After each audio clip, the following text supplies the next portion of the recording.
A second major hurricane bears down on the southeast as both sides of the electoral politics decide to make the entire goddamn thing political. So we're going to go over everything that's political about this.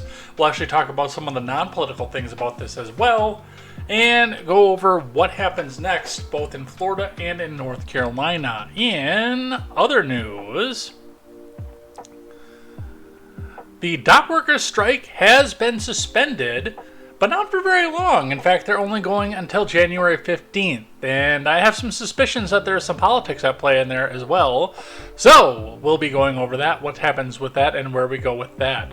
The debate that the Democrats want you to forget with the hurricane news was last Tuesday. Yes, indeed, right after Contemporary. So, since we couldn't really sit and talk about it on the YouTube channel for Contemporary, even though I streamed it on some of the other platforms, we will talk about what happened with that. And I have a whole host of clips that came just from that and where that went. And Bank of America, in a weird bit of financial news, suffers a large outage.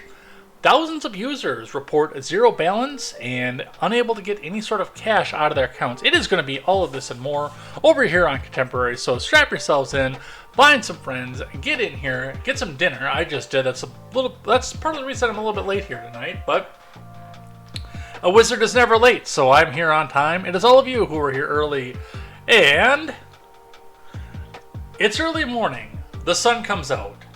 Last night was shaking and pretty loud. My cat is purring, it scratches my skin. So what's wrong with another sin?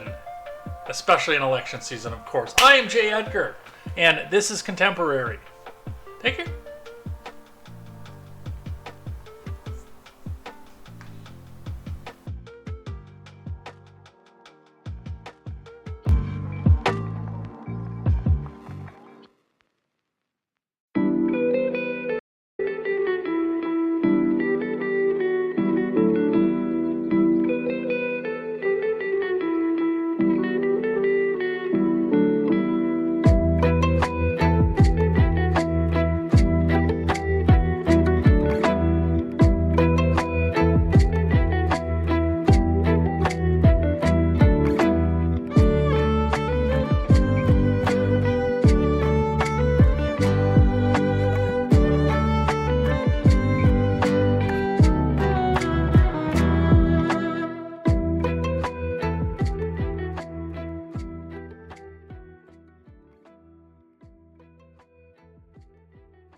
Good evening, welcome to Contemporary. My name is Jay Edgar. We have got a host of things to go over here today. Actually, as far as news went, it was a relatively slow news week this week, but the stories that we did have were huge and massive stories. Except for when we talk about the dock worker strike, because it was like pulling teeth to find any story about the suspension. And I suspect that there are some members of our mainstream media who might want to put their fingers on the scale and have you forget that the strike even happened, even though it was on for like 2 days. We'll talk about that when we get to me talking about what happened with that, because, like I said, I've got a feeling that there's some funny business going on with the fact that it was suspended, but it was suspended until right after the election, not right after the election, but right before Inauguration Day, so I have some thoughts. I always have some thoughts about things that are going on here. And yes, we're going to spend the majority of the day talking about hurricanes. That's why I gave you that wonderful entry from the Scorpions to start off the stream today. So a lot of it going on here today. That was part of what set me, because I had all my articles put up by like 10 to 6, but sitting there and organizing them, it just took forever, because there were a lot of different categories that were all going into like basically 4 news stories, but I've got it all here. It's in a direction that makes some sort of sense, and there are some videos on here, by the way, that I have not seen yet. A couple things before we get started. I want to let you guys know that I sat down and I listened to the full 60 minutes interview with Kamala Harris and was kind of excited to see a little bit of pushback against her. Like, even some MSM creeps who normally are completely in the tank for whatever person has a D behind their names, are pushing back and saying, hey, we got to do something different here because if you don't change your messaging or something else, Donald Trump is going to win. And I think that was the message that I got out of this, but still, it's still surprising as hell to see some pushback from some of these people. The other side of that, also talking about Vice President Harris, is that I did something that I actually recommend that you should all do, because a part of the reason that this platform was chosen to have an, quote, exclusive VP interview was because no straight white male or, quote, conservative, even though I am not one of those things, would ever dare listen to this particular podcast. So they could get away with making that into an in-kind campaign donation, which is what it was, without having any sort of pushback for the content that was in there. And this, of course, and I'll talk about this a little bit later. I think I have this over on Things That I Hate, but that is the Spank My Ass Daddy Harder Please podcast that I listened to for full 40 minutes. I am no saint when it comes to jump cuts. When I first started making solo videos, one-off videos, like I did all the way back in 2018, right after the Parkland shooting, there were so many jump cuts in my videos that you could just about skip a rope over all of them. But I'm telling you right now, there is no reason to have that level of jump cut in something that's going to be public record on top of it, too. That's the part that bothered me the most, is what didn't get said, and did they really have to edit that much out? Because it was just like, every time there was a question answered, like, you could hear where there was a jump cut to it, and just, boom, right into the next topic. There was no nodding, no acknowledgement, no anything else. It's just boom into the next topic. It's harder to pick that out when you're doing audio, but having had experience doing video production like this and audio production, I can see exactly where they're doing the jump cuts. I can hear it. You should listen to it. It is bad. But again, the reason that they did that is because nobody would listen to it. That's not already a captive audience member to that particular campaign or party would go back on and listen to it. And again, we'll talk about that as we get on to Things That I Like and Things That I Hate. So, anyway, a lot to go over here today. Before we get started, make sure you guys go check out great programming from great creators such as Steven Ignoramus of the Daily Ignoramus and KTZed of Overruled with KTZed. Go check out both of those great creators. They're awesome people. Also, there will be no interview for Ed Talk this week coming up on the podcast platform due to a chemical fire near the home of who would have been my guest on Monday. She actually had no voice when it came to time to sit down and have the interview. Lungs burning and everything else. So we are going to reschedule that. Again, still one of my favorite people. So as far as I know, we are still on board to go have the interview with the wonderful Quest Fanning next week. I need to get back and confirm the times. That is all pre-recorded, so the time is less important for you, the listener, but it is going to be important for myself, the guest, and my good friend Bong, who is going to sit in and do the Googling for that particular podcast. So that's going to be coming up in the near future as well. Let's get into the news and let's get started. Let's check in with the live chat. Do feel free to chat in live chat. I try to keep up with it as much as I can throughout the broadcast because, well, it's very important to me to read your comments. Number one, the more you comment, the more we get promoted up to the front page. So that's one side of this, and the other side of that is Contemporary is by the people, for the people, and I am the people. And I like to know what you guys have to say as well. So let's get into the news. Let's get started. We're going to start with some polling to start off with here. If you are watching on Instagram, keep in mind the broadcast you're watching does have a accompaniment with video, news articles on the screen, sometimes audio that you are not going to be able to hear. I mean, there's music going on in my headphones right now, and you can't hear it because I cannot broadcast it to my phone coming up off my computer. Maybe I should move my microphone over here so you guys know that I am talking into a microphone. There is a link on my Instagram profile for my YouTube channel where we are live right now. You can follow along with that. You can see the news articles that go with it. Actually, I'm going to move my microphone back out of this because I can't see the article where I am. And let's get started. going to start with the RCP polling average because, well, I kind of like to look and see where that has shifted with things. Now, one of the main articles that we did see when we were going over this was the fact that the polling is tightening in some swing states, and it tightened a little bit after the presidential debate. As of right now, let me actually refresh this just to make sure, because this looks exactly the same as it did last week. Yep. So the polls moved a little bit, and some of the pro-Trump polls dropped off, but the ties are still holding it into +2 territory based on the sample, based on the margin of error, and based on the way the number of polls are going here right now. Remember, this week in October 8, 2016, Hillary Clinton was up plus 4.6 points in the same aggregated poll. Meanwhile, in 2020, Joe Biden was up by plus 9.8 in the same aggregated poll, and Joe Biden won and Hillary Clinton lost, and that was a further spread than what we're at with this right now. Do not get complacent if you do want to see Harris defeated, which I do, because with Joe Biden I was kind of indifferent because I thought that it was just in the bag anyway. With Harris, I am terrified because she is a corrupted prosecutor. I was not going to vote on the top of the ticket this year until they put Harris up to the top of the ticket. I was going to leave that motherfucker blank.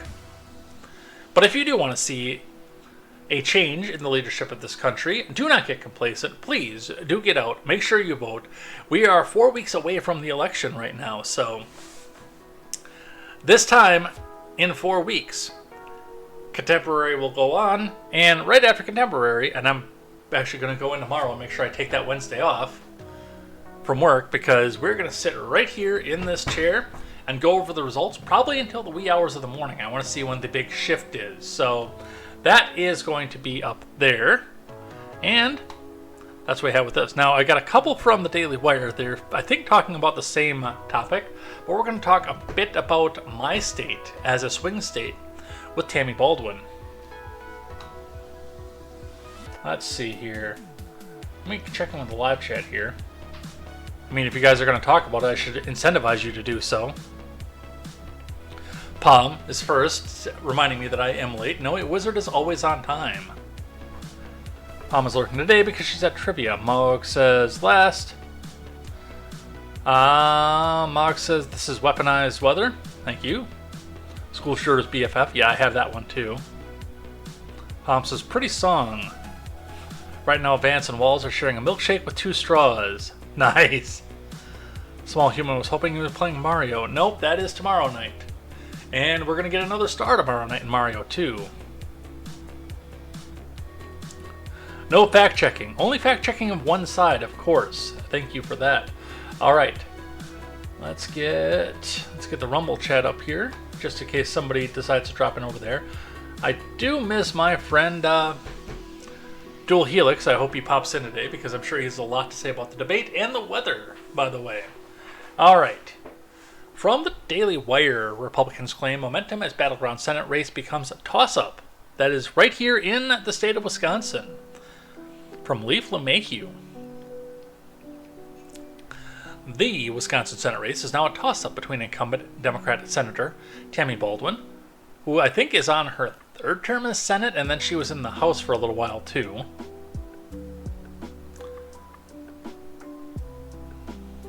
And Republican challenger Eric Hovde, according to the Cook Political Report.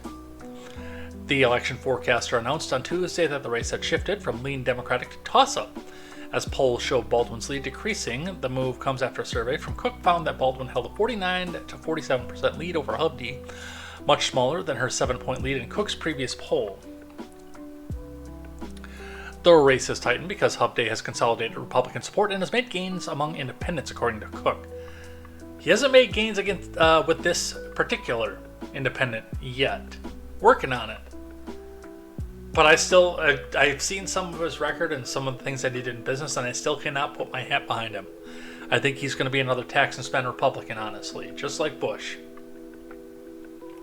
It's probably why my friend Wiz Political likes him so much. Senator Baldwin's radical agenda has sparked record-high inflation, created chaos at the southern border, and made our communities less safe, Hovde spokesman Zach Bannon said in response to the news. Well, that's a campaign ad. Eric Hovde is going to win because the people of Wisconsin are ready for change. Well, they should probably oust Ron Johnson then, if they're ready for change. Because they don't care for him either. The National Republican Senatorial Committee said the ratings shift demonstrates that Wisconsin was ready for change. After 25 years in Washington, Baldwin has become the typical DC politician, voting in lockstep with a failed Biden agenda and hiding her Wall Street partner's stock trades from her constituents. Wisconsinites are ready for a change, and Hovde has the momentum, spokesman Tate Mitchell said. Last week, it was reported that Democrat strategists were having alarm bells and growing fear about retaining Baldwin's seat, as Axios reported that her lead in internal polls had shrunk to just 2 points. The Democratic fears. Oh, hey, look at that. My phone's still on ringer. Let me fix that. There, that's fixed. Hey, listen. The Democratic fears come as Hovde's benefited from a recent influx of cash backing in his campaign. The Republican Senate Leadership Fund, a super PAC linked to Senate Minority Leader Mitch McConnell, is committing $17 million to elect Hovde, which is what he should have done with several of the other Senate seats that went to Democrats in 2022. Mitch, we're watching you, you decrepit old fucking turtle. With Democrats currently holding a 51-49 advantage in the Senate, both parties are gearing up for what's expected to be a tight battle. For the majority, Republicans are currently expected to pick up seats in West Virginia and Montana, while races in states like Pennsylvania, Michigan, and Wisconsin are expected to be competitive. I wish I had better news, but 4 recent polls show this race statistically tied, Baldwin said in September. Our Senate majority will come down to Wisconsin. Hovde and Baldwin are set to debate on October 18th in Madison, just weeks before Election Day. Can I get that broadcast? That is on a Friday, and I'm actually...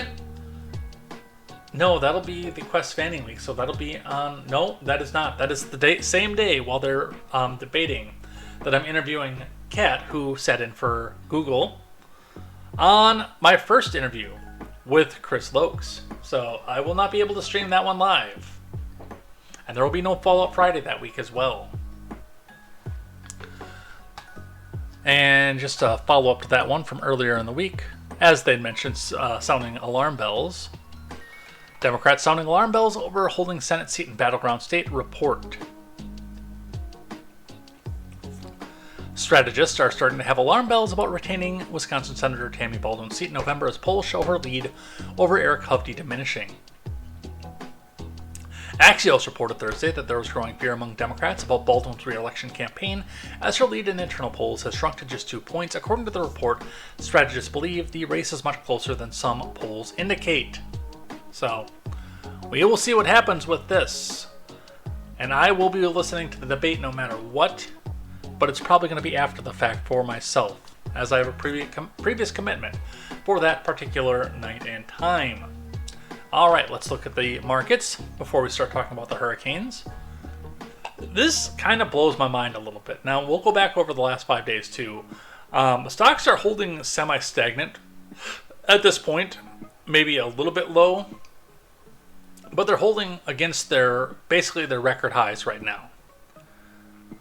With a war in Iran looming, which is one of the major oil partners of the world and one of the major energy providers of the world, with hurricanes wiping out industry in the American Southeast, and another one coming, and a race that's in chaos.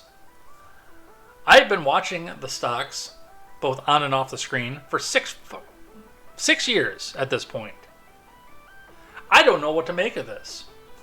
Because everything that's happening geopolitically should be reading to me a $36,000 Dow, or a 36,000 point Dow. For the last 2 weeks, everything that we have seen should be reading me a 36,000 point Dow, and yet we're at 42,000 points, and I cannot even begin to understand why. I will admit when I am baffled, and I am completely baffled by this one. From IBD, Dow Futures stock market rebounds as Nvidia, Robinhood lead 11 buys, AI giant do. From Ed Carson, Dow Futures were little changed after hours with the S&P and the Nasdaq. Futures, AI chip giant Taiwan Semiconductor Manufacturing will report key figures early on Wednesday. The market rally rebounded Tuesday, led by the Nasdaq. Nvidia is extended a strong run, clearing another entry. Broadcom, which is AVGO, is above a buy point. Taiwan Semiconductor, which makes chips for Nvidia, Broadcom, and many others, is between buy points. Taiwan Semiconductor will report September sales early on Wednesday. Meanwhile, Robinhood Markets and Commvault broke out, while Kava Group, Affirm Holdings, Eli Lilly, and Tyler Technologies all flashed buy signals. Insurance stocks hammered Monday as investors feared Hurricane Milton's impact, rebounded somewhat on Tuesday. Ryan Specialty rose within a buy zone Tuesday, while Brown & Brown regained early entry.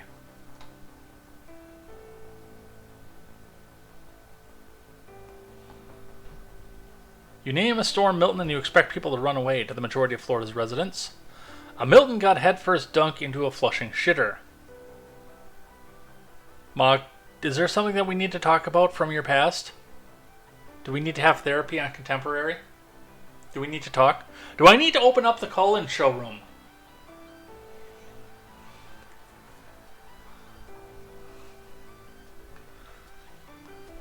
Therapy with J. Edgar. Contemporary therapy with J. Edgar. All told, that's 11 actionable names, excluding TSM stuff. Nvidia and Brown & Brown are on the IBD leaderboard, with Kava on the leaderboard watch list. Nvidia, Tyler Technologies, and Kava are on Swing Trader. Nvidia is in the IBD 50, Ryan Specialty, Brown & Brown, Robinhood, Broadcom are on the IBD Big Cap 20. Yeah. Hello, caller. I'm listening.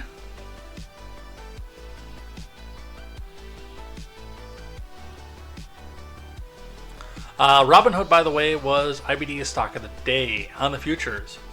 The Dow was little changed versus fair value. The S&P lost a fraction, and Nasdaq fell 0.1%. So that's where the markets are sitting at right now. We'll check in with that next week. Let's talk about hurricanes. Here I am, rock you like a hurricane. Hurricane Milton strengthens to Category 5 as it approaches Florida. From John Bacon, Trevor Hughes, Dinah Boyles-Pulver, and Christopher Cann over at the USA Today.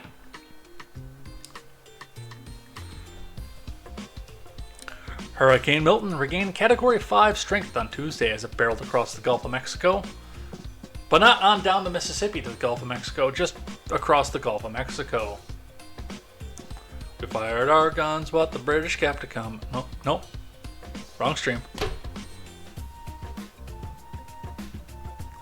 Where millions scrambled to wrap up storm preparations and evacuate vulnerable areas. The National Hurricane Center said the Milton storm surge presents an extremely life-threatening situation for the western coast of Florida, adding that damaging winds and torrential rainfall will extend well inland and outside the forecast cone. Hurricane warning maps show Florida blanketed in red and orange alerts. Milton had undergone stunningly rapid intensification on Monday, its sustained winds reaching 180 miles an hour. By Tuesday, the wind speed dropped dramatically before climbing to 165 on Tuesday evening. While the storm is expected to weaken before it makes landfall on Wednesday night, Milton has the potential to become one of the most destructive hurricanes on record for west central Florida. John Cangialosi, a specialist with the National Hurricane Center, warned in an update on Tuesday. It was a little weird because I was watching the map for the hurricane, just kind of looking to see, because I thought it was supposed to make landfall on Tuesday. It looks like it must have slowed down, and it looked like it was moving out to the south a little bit, but I don't see any major hurricane cell on the radar map as it went. But all the storm surge was around the Miami area, and yet the trajectory is supposed to go directly through Orlando. So one of the things that I want to talk about with this before we go into this is what the difference is going to be between this and Helene. Because there is a big difference now. As Ron White put it, there are going to be people out there who want to go out there and stay behind and refuse to evacuate. That they want to show that they are in the physical strength, mental wherewithal, and have had the endurance training to ride out a Category 5 hurricane.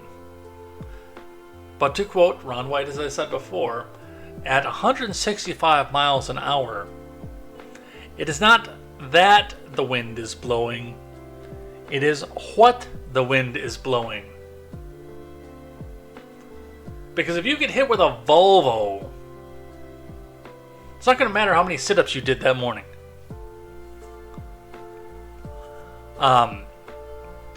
With that being said, even though this is going to be a higher category than what hit North Carolina, especially given the fact that, in spite of the fact that it was terrifying and destructive in North Carolina, it had been over land long enough that it was losing some of its steam by the time that it got there. But the big difference is going to be where it hit in North Carolina versus where it is hitting in Florida, which in Florida is mostly flat. There's going to be a storm surge that affects the coastlines, probably on both sides of the peninsula. This is true, and the people who are right on the beach are going to be rethinking their property choices and real estate choices in a very, very short amount of time. But as far as what goes across Central Florida, what goes into Orlando proper, etc., and I've been to the metro where this is going, it's mostly flat. Your rain and your wind, it's going to hit things. Your basements, that if you have a basement, are going to flood. Things like that. Whatever's low-lying is going to be low-lying, but one of the advantages that Floridians have going into things like this, especially given the fact that they get continually battered by this year after year after year after year, is the fact that there's not going to be a lot of flash flooding and a lot of hills for things to happen through, as there were in western North Carolina, going through the Appalachians, where a lot of people are being trapped right now. Now, with that being said, this is still insanely dangerous, and you need to evacuate if you have not evacuated yet. That is not me telling you this. This is logic and statistics telling you this. And for some people, it's going to be too late.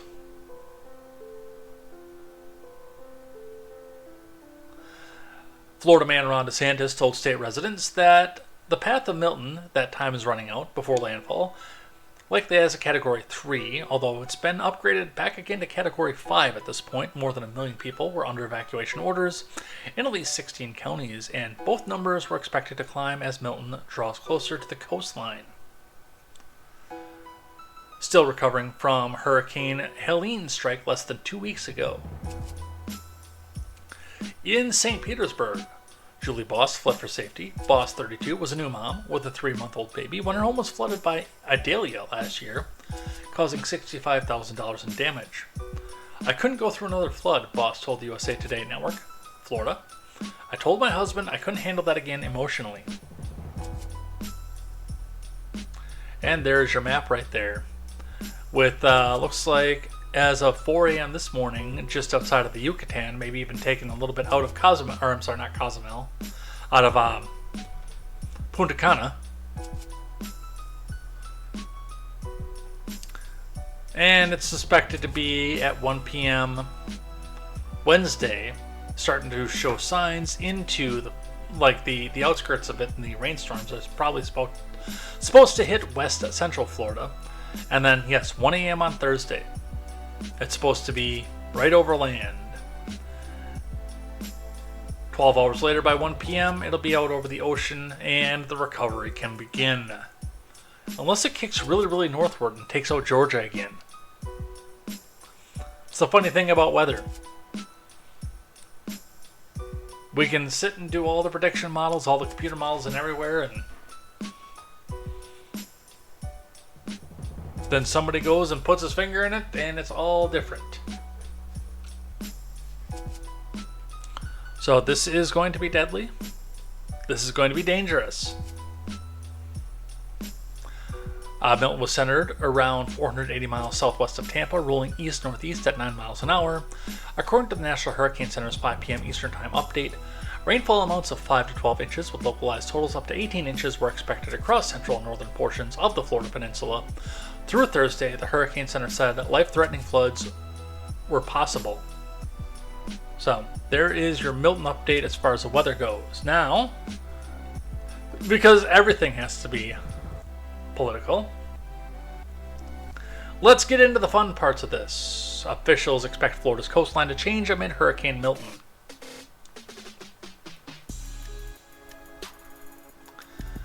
Florida's 825 miles of sandy beaches have been devoured by hurricanes year after year as Hurricane Milton barrels towards Tampa and the Gulf Coast. Piling onto the damage from Hurricane Helene, officials warn of severe levels of coastal change. The significance of the coastal change forecast for Milton's impact on the Florida West Coast cannot be overstated, as I believe communities are more vulnerable to the storm's impacts due to the erosion that occurred recently from Helene and Cara Doran. A U.S. Geological Survey supervisory physical scientist who works on the coastal change forecast said in a Monday post on the agency's website. Most of the state's west coast experienced overwash or inundation and complete erosion of dunes as a result of September's Hurricane Helene, leaving coastal communities with less protection than before. According to Duran, Milton's waves and storm surge could cause 100% of all ocean-facing beaches to experience erosion and overwash, the USGS estimated. In recent years, hundreds of miles of state shoreline have been critically eroded or changed to such a degree that upland development, recreational interests, and wildlife habitat or important cultural resources are threatened or lost, according to the Florida Department of Environmental Protection. Hurricane Milton will join a long list of damaging storms that have altered Florida shorelines along the Panhandle, according to the USGS, including Hurricane Ian, Irma, Matthew, and Michael. Why do they all happen in Florida right around that letter of the alphabet? Because we've had Helene, and then in the past we've got Ian and Irma, and then Matthew and Michael to go along with Milton. And then Hurricane Nicole even as well, for example. Large waves sparked by Hurricane Nicole in 2022 caused damage to over a dozen coastal structures in Flagler and Volusia counties, causing a state road to collapse in some parts and completely flood in others. Intense storms reshape the coastal landscape when they cause large waves or storm surges that erode the beach and dune systems, USGS noted. On top of this, the rise in sea level, coastal development, and construction of navigation channels and inlets have exacerbated the issue. And yet, people are going to buy that oceanfront property, although over there that's going to be Gulf front property. The Florida Climate Center reports that sea levels across the state are about 8 inches higher than they were in 1950, and the rate of sea level rise is rapidly accelerating. And again, people continue to buy property right along that coastline. So, that is what they are saying with that. Let's grab one from our friends over at NPR. Remember, NPR is only 10% government funded. So, make sure you hit that donate button because the ad revenue is not enough and they need to be able to tell you that Ron DeSantis is bad. Simply because of the R that he has after his name, even though he does everything right as he goes. So, hit that donate button because all Republicans are evil. All Democrats are good. NPR is never printing reality. National Progressive Radio. Let's see what it is they have to say.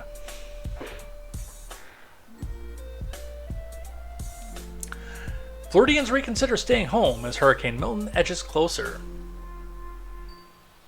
Well, that's probably intelligent. From Jacqueline Diaz, Sergio Martinez Beltran. Chris Smith hustled to the entrance of his local Sarasota Walmart on Tuesday, looking to stock up on food, water, and other supplies as Hurricane Milton approached Florida's west coast. Smith said he is doing something different to keep safe from the storm. He's leaving his Sarasota home. I have a friend that lives downtown in one of the high-rise condos. so I can park my car at a higher level. There's no way that building is going to be affected.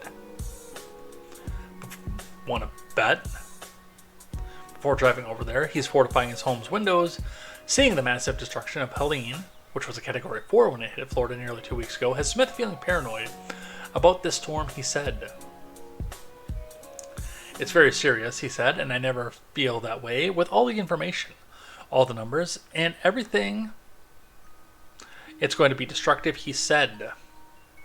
Communities like Sarasota, Tampa, and Fort Myers, as well as others along the western coastline, are bracing for what officials warn will be a life-threatening storm. Storm surges are predicted to reach up to 15 feet high, and several towns were placed under a mandatory evacuation. The National Hurricane Center and Florida officials are using dire language to communicate the storm's threats to residents.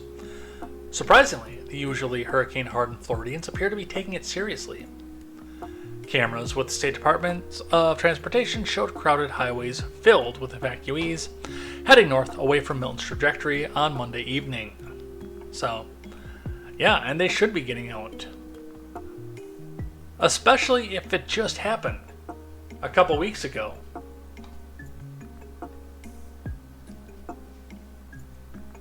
Wish I could read the text on the screen. I do too. Fearful residents flee Tampa Bay region as Hurricane Milton takes aim at the Florida coast. So a little bit more on what the National Progressive Radio was telling us. Fearful Floridians streamed out of the Tampa Bay region on Tuesday ahead of what could be a once-in-a-century direct hit from Hurricane Milton. As crews worked furiously to prevent furniture, appliances, and other waterlogged wreckage from the last big storm from becoming deadly projectiles in this one. Again, if you get hit with a Volvo, it's not going to matter how many sit-ups you did the previous day. The preparations mark the last chance for millions of people in the Tampa metro to prepare for lethal storm surges, ferocious winds, and possible tornadoes in a place that has narrowly avoided a head-on blow from a major storm for generations.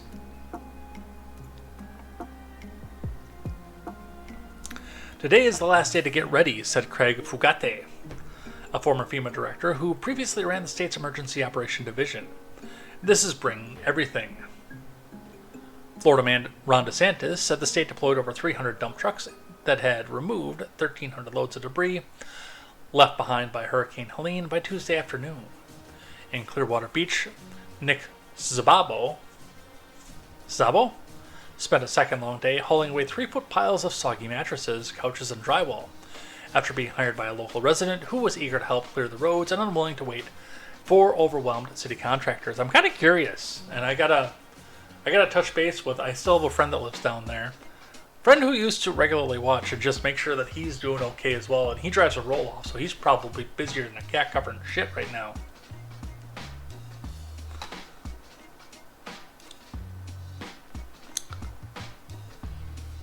He wasn't in the path of the last one, but I'm sure that he was close enough that he got contracted to go back out and do some extra work. CBS News, here's how many Category 5s have hit the mainland U.S. From Lucia Suarez Sang.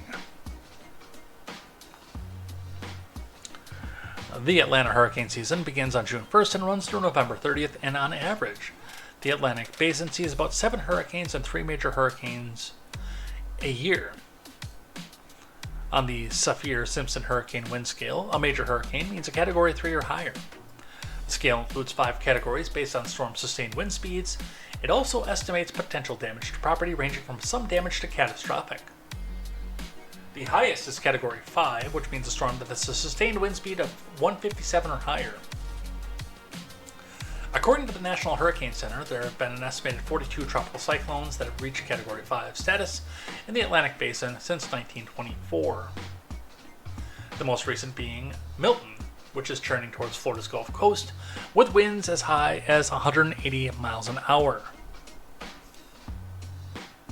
though it was forecast to be lower at landfall. The total is likely higher because satellite monitoring technology was not available until the 60s, and cyclones that could have been a Category 5 storm may have remained undetected.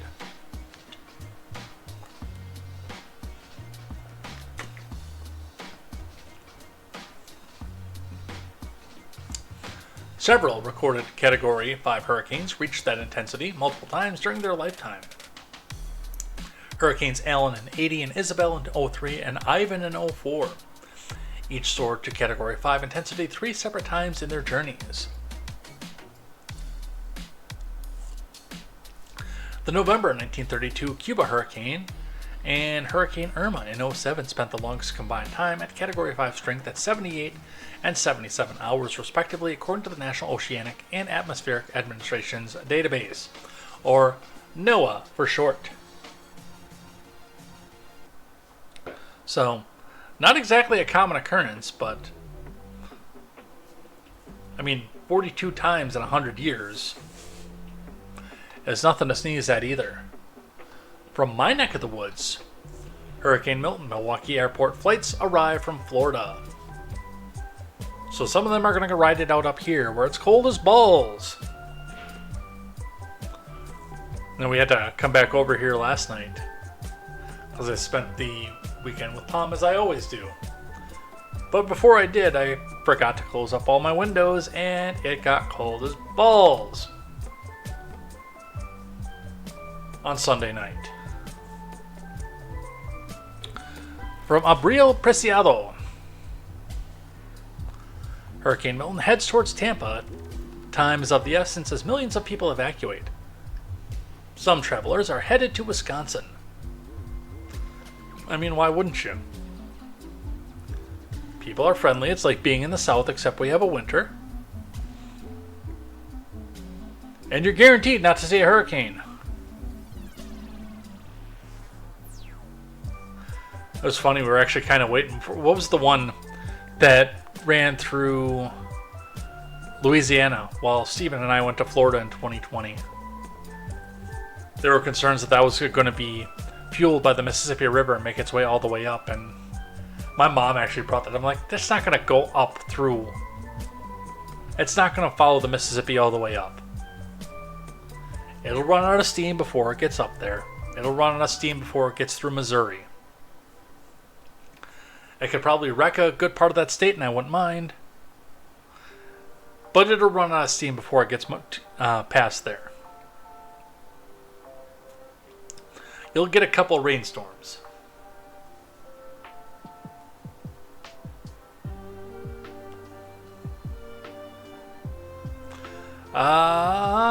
Several flights were canceled as of Tuesday. Fox 6 News caught up with travelers who secured seats on a full flight from Orlando to Milwaukee on Tuesday.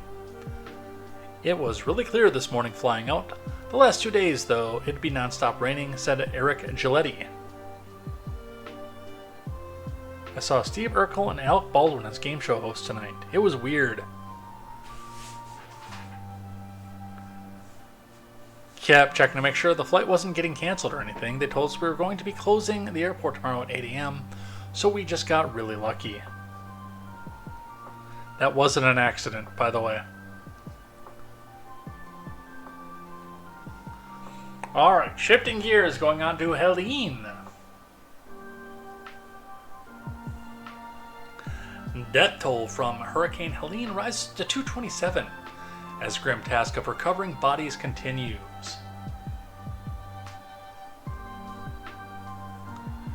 From Bruce Schreiner. The death toll from Hurricane Helene inched up to 227 on Saturday as the grim task of recovering bodies continued more than a week after the monster storm ravaged the southeast and killed people in 6 states. Now, we are still close enough and soon enough to the actual event that we are still in rescue mode. Unfortunately, time is going to be running out on that pretty soon, and at some point in the very near future, we are going to get into recovery only mode, which is sad. Because there's going to be some point in the very near future where all the people who get picked up that haven't been accounted for are going to be presumed dead, and that's probably going to be a proper presumption, unfortunately. I hate it when people die.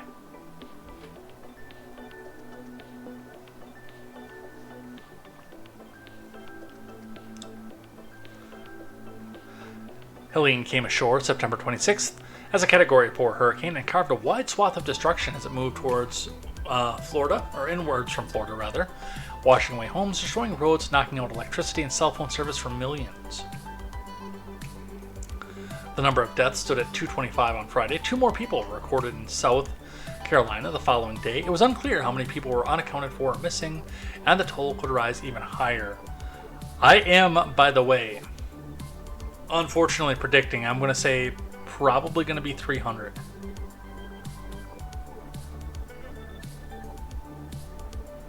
I think that's where we're going to land. I don't like it, but I think that's where we're going to land. It's fucking lame is what it is. Huh. Dysfunctional discharge has been eliminated. Don't get eliminated. Should we sing the song for dysfunctional discharge? We haven't had to do this for a while.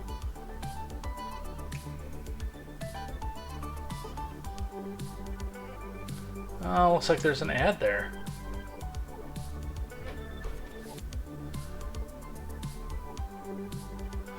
I gotta remember that we've got to deal with that.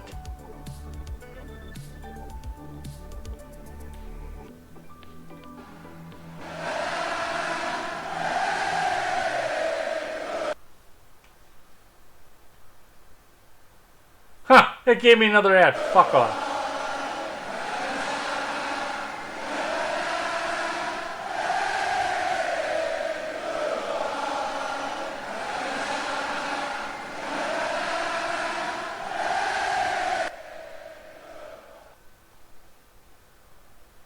Stupid bots.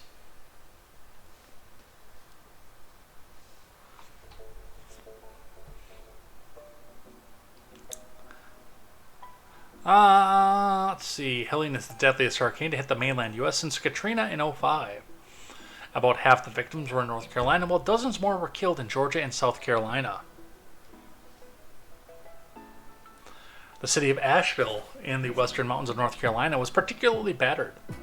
A week later, workers used brooms and heavy machinery to clean mud and dirt outside of New Belgium Brewing Company, which lies next to French Broad River and is among thousands of city businesses and households affected. So far, North Carolinians have received more than $27 million in individual assistance. Approved by the Federal Emergency Management Agency, said Marianne Tierney, a regional admin for the agency. More than 83,000 people have registered for individual assistance, according to the Office of Governor Roy Cooper. In Buncombe County, where Asheville is located, FEMA-approved assistance has surpassed $12 million for survivors, Tierney said Saturday during a news briefing. So, a lot of money and a lot of death and destruction. A lot of F's in the chat for that one, unfortunately. You hate to see it. You really do.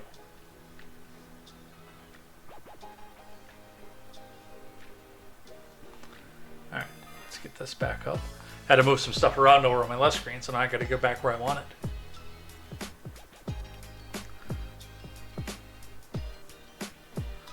I remember years ago the Midwest got hit by a major outbreak of tornadoes. I remember that too, by the way, because it wasn't just the fact that the Midwest got hit by tornadoes, but because of it, tornadoes were like everywhere in the media. They had even had 2 tornado-themed action movies. Well, one was a Family Channel movie, but the other one was a major blockbuster action movie. And the Secret Service made a farmer take down a sign saying, "Hey Bill, how's this for a blowjob?"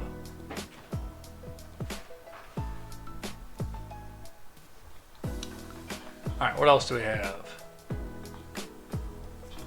Hurricane Helene leads to a nationwide IV fluid shortage at hospitals.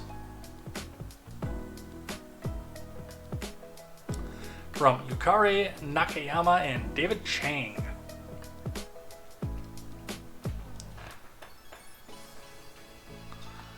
As the Florida region prepares for Hurricane Milton while still recovering from Hurricane Helene, the Philadelphia area has not seen much of an impact from the 2 storms as far as the weather, yet the Delaware Valley is still feeling the effects of the storm in a different way.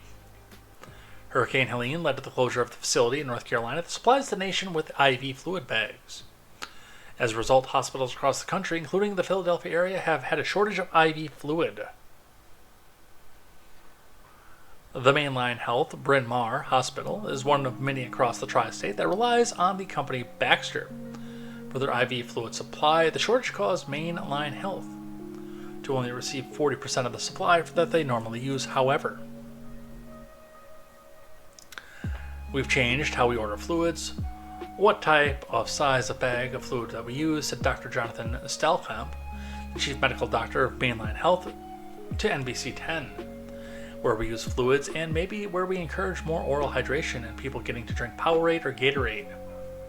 Can they put Powerade or Gatorade into the fluid bag? I don't know the answer to that question, and I'm not being daft when I ask that.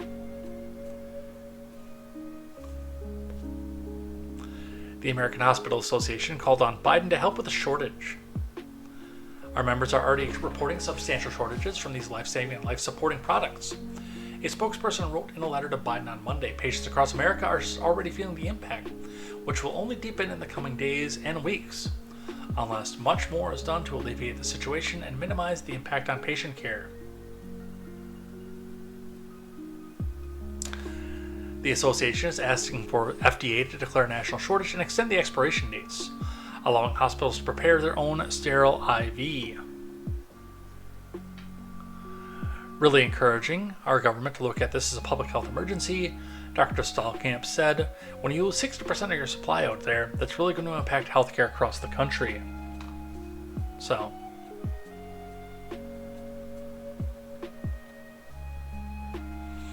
it's a sad thing to see,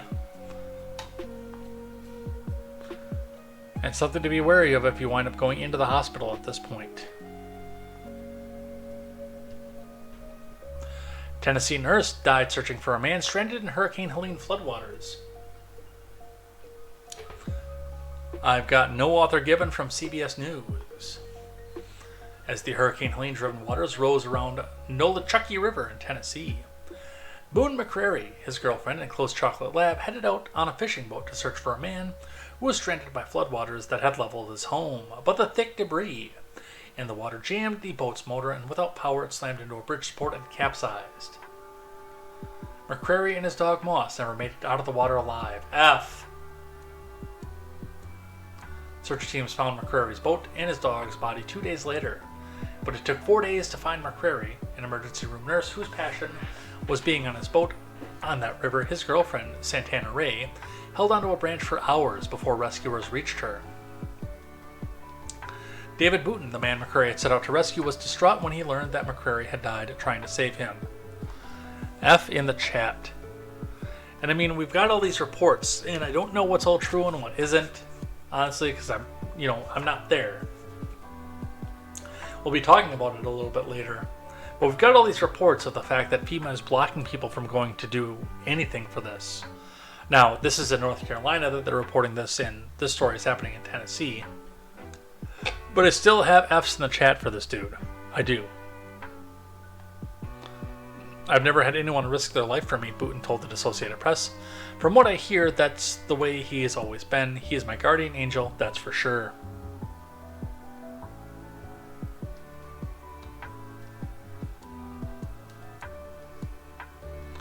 So, big F for that. Now, one that actually might change the track of how I shop. Because the Walmart and their political posturing has always been, or it's not always been a big thing for me, but over the last, I would say, what year did they get out and make their statement about school shootings? Was that 18? Or was that 19? Yeah, it was 19. In 2019, Walmart got up on the soapbox and said, "We shall no longer sell evil assault rifle ammo. No more 5.56, which is not assault rifle ammo, by the way. And I swore that they didn't need my money anymore. But when I see a story like this, and we'll read in the next one, it kind of offsets that, and I kind of want to give them my money, but I'm not 100% sure just yet. Vicki McKenna of Wisconsin Talk Radio fame reporting Walmart steps in where FEMA and North Carolina governor fails. 47 trucks of free supplies for Helene victims. Now, that's not a lot. based on what we're seeing from the people that have passed away and who is still affected by this. But it's something. Reading now from The Hill. Dolly Parton, Walmart announced millions in donations to Helene victims, from Hope McCalley.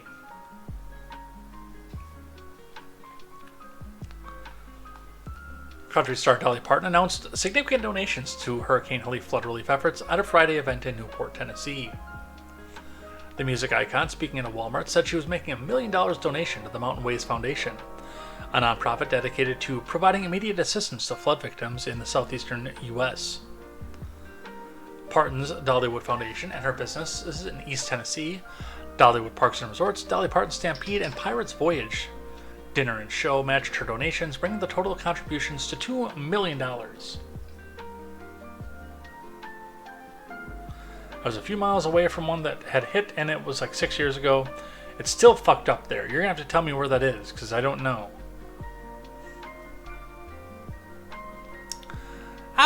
We wish that we were all together for another reason, but we all have seen this devastation. I mean, who knew in our little part of the country here where I was born and raised, just right down the road, that we could have this kind of devastation, Parton asked. And I look around and I think, these are my mountains, these are my valleys, these are my people, and this is my home. Eugene Naughton, the president of the Dollywood Company, spoke just before Parton, reflecting the 2016 fires in Sevier County and how they proved how resilient the community is. Reading on, during the event, Walmart U.S. President and CEO John Furner announced the company, including Sam's Club and the Walmart Foundation, would also be donating a total of $10 million to hurricane relief efforts across the affected states. Part of the money will be going to the East Tennessee Foundation. Furner said that his family moved to Franklin, Tennessee in '79, and he had watched as Walmart expanded into Appalachia and East Tennessee. We'll be here, not until the media leaves, but until we recover, and that's what's going to happen here, and we're going to recover, Furner said. Dollywood also worked with its sponsorship partner Coca-Cola to donate a semi-truck full of water for distribution in Cocke County. Dollywood also donated 60,000 reusable masks, 30,000 disposable protective garments, and 2.5 million disposable masks to be used for cleanup efforts across East Tennessee. So, and this is like, for me, this is a big thing. This is a big deal to me. I've never trusted the government to not take a large swath of their own share off the top when they come back out and, quote, help. And again, we're sitting here with the FEMA talks and, people getting mad about people not trusting FEMA and FEMA workers. Whereas most of us who are, I'm not in the area, but a lot of people in the area, look at the picture of the jaguar with his arm around the gazelle's neck saying, I'm from the government and I'm here to help. And these are private companies. Although, I know Dolly has been very politically active lately, but still, this is a huge thing for her. And Walmart, they'll get up on their political high horse at some point, but still, this is huge. I like this. I might buy something at Walmart just because of this. What else do we have?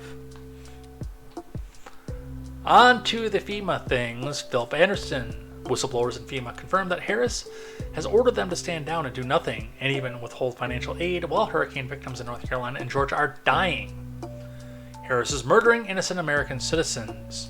So there's been some controversy going on around this one.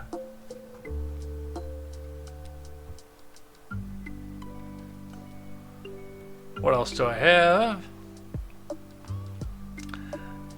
This one was hilarious. And the ratio is still going, by the way. Harris had a similar one that I think got ratioed even harder, but I didn't have that one on the stack for the day. Secretary Anthony Blinken. Speaking of aid going to places it's not supposed to go. The U.S. This is, by the way, on October 4th. So, where Milton went through was the end of September. And this was last Friday. While we're getting stories and whistleblowers telling us about FEMA running out of funds because they sent a bunch of it to illegal aliens, which I don't know if it's true or not. It's something that I believe because of the way that this administration operates, but I don't know if it's true. So the U.S. is at the forefront of humanitarian response to the growing crisis in Lebanon. That's not Lebanon, North Carolina, by the way. I don't even know if such a town exists. That is Lebanon, the country in the Middle East, announcing nearly $157 million in assistance today.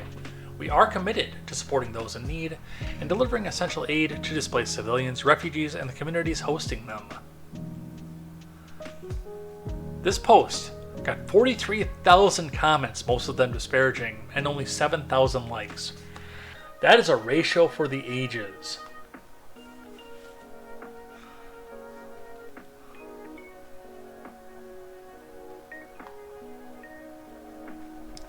On to the electoral politics of things from Politico.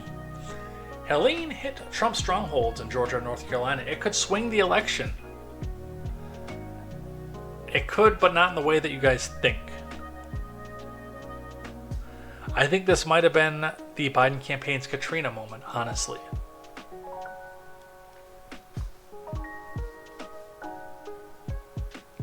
From Ariel Wittenberg, Avery Elfelt, and Thomas Frank. Hurricane Helene hit especially hard in heavily Republican areas of Georgia and North Carolina, a fact that could work to Trump's disadvantage in the two swing states. Research has shown the major disasters can influence both voter turnout and voter preference. And Helene has pushed this contest into novel territory. It's the first catastrophic event in U.S. history to hit two critical swing states within 6 weeks of a presidential election, based on Politico's E&E News analysis of data compiled by the National Oceanic and Atmospheric Administration. The challenge for Trump: the parts of western North Carolina and eastern Georgia that were flooded by the monster storm are largely Republican.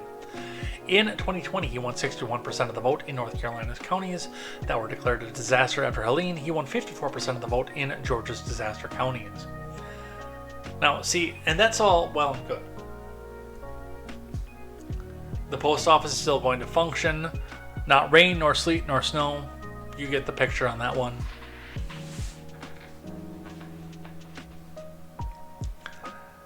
But some of this is out here blackpilling. And the Trump faithful, the people who are out here that are voting, 61%, 54% in these areas. I've seen these people. I've seen them on X. I've seen them everywhere else. These people will crawl over broken glass to vote for Trump. I don't think this is going to be quite the electoral change that Politico is fantasizing about right now.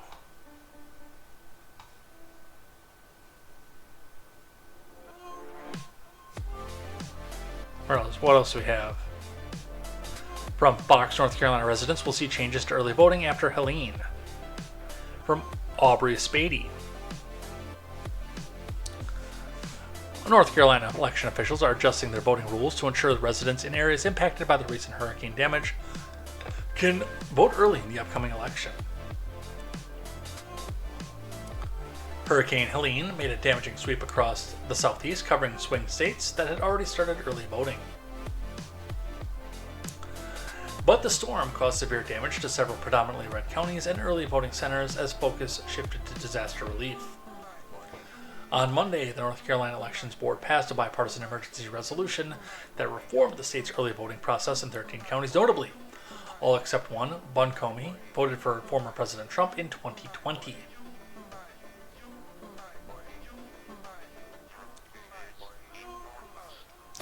The adjustments include changing or adding voting sites and maintaining their availability, extending the hours when a voting site is open, and adding or reducing days that any site is open within the early voting period, according to the election board. My concern as well is I'd like to see, I don't need it, I don't live in that state, but I'd like to see a way for voters to be able to go in and ensure that their vote has been placed and counted. Small human is sitting here typing about how much she hates that we are at trivia. Must be keyboarding class.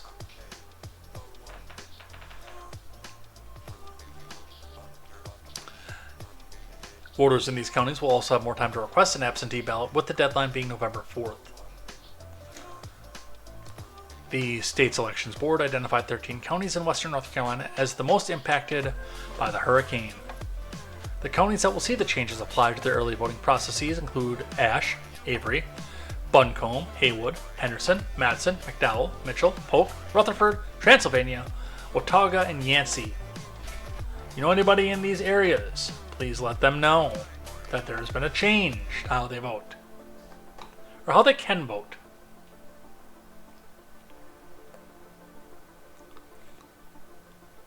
So, the only thing with that is I don't know how it will change. Because, honk honk. And I do have some concern with that. Now the politics of it. How Republicans who voted against FEMA funding reacted to Hurricane Helene. From Khalida Raymond.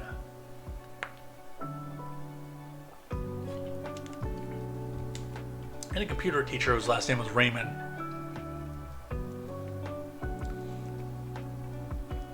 I thought it was a Middle Eastern name. That guy was whiter than snow.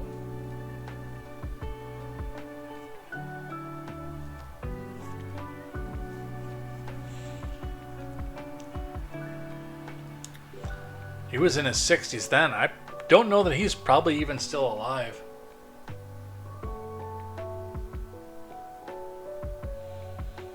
Because he was white and in his late 60s in the 90s.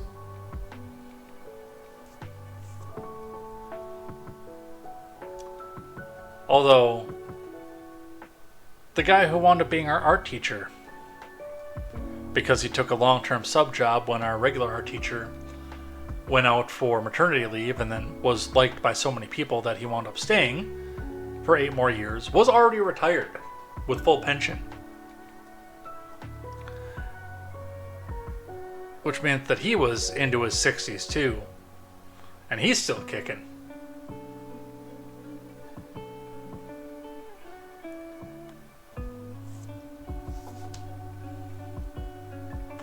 When Congress approved a temporary measure that replenished the Federal Emergency Management Agency's Disaster Relief Fund just before Hurricane Helene struck, Republicans supplied all the no votes in both chambers. Congress passed the stopgap spending bill on September 25th to keep the government agencies funded into December, avoiding a shutdown while pushing final spending decisions until after Election Day. The Senate passed the measure by a 78-18 vote, but the House had approved it at a 341-82 vote. So, keep in mind, this was not a standalone FEMA funding bill. This was tied to the omnibus. When they try to gaslight you over that. The House Republican majority relied on Democrats to pass the legislation since many of the GOP generally opposed stopgap measures and said it did not do enough to rein in government spending. The bill provided $20 billion for FEMA, the same amount the agency got last year. It also gave FEMA flexibility to draw on money as needed, but it left out billions that had been requested in a supplemental disaster funding. Helene made landfall as a Category 4 storm in Florida before moving through the several other southern states and causing devastation. An economic impact of Helene could be as much as the $160 billion. According to a report from AccuWeather, forecasters saw another major hurricane, Milton, is expected to hit Florida on Wednesday. So, and this is going to be where a lot of the politics gets played with these two disasters and FEMA. Now, there are rumors that I cannot confirm at this time that FEMA spent a bunch of money on housing for illegal immigrants. This sounds like something that an agency that was run by this current administration would do, but I have yet to see any invoices or documentation to back that up. Keep that in mind, I am in grain of salt mode. But regardless, whenever I hear bitching about, we've had this much spent on this, and, we don't have funds for this, and why didn't Republicans choose to do this pet project. The insulin thing. That's a prime example of it. All the way back when we did the omnibus in 2022. No, it wasn't even for it wasn't even an omnibus. That was the Inflation Production Act. I'm sorry, reduction, not production. When we did that, the $35 insulin cap was built into the one that they eliminated the executive order for, was built into that. So we hear this Republican and that Republican voted against $35 insulin because it was attached to a massive $7.5 trillion spending boondoggle. And there's a poison pill sitting on the inside of it. Same with this. They're going to focus on the fact that, hey, these Republicans voted not to fund FEMA because it was attached to a $10 trillion omnibus that they didn't want to spend on. Now, and again, I bring all these up when I talk about this kind of stuff. Because this is one of the things that really pisses me off about politics. Mini rant incoming. And it goes both directions too. Both of these asshole parties do it. The problem that I have with the politics of FEMA relief or $35 insulin. Well, $35 insulin I have a problem with on a whole different level because I'm a free marketer and I don't want the government picking winners and losers. But most Americans love the idea of price cap on insulin for certain vulnerable people in the society. So they go back and they hide it in a massive spending boondoggle. 7 trillion, 10 trillion, 30 trillion, however much the boondoggle comes out to be, how much they want to spend. And they have this one line in here that's, $35 insulin. And then whenever, because Republicans or Democrats, if the bill is tied to Republican pet projects, come back and vote the thing down, then the next thing we hear is, this party voted against this thing that all Americans like. It's the same thing with FEMA funding. If you like these ideas, make a standalone bill. Again, with a $35 insulin, I would not necessarily support that because of the free market. But I would be in the vast, vast, vast minority in this country.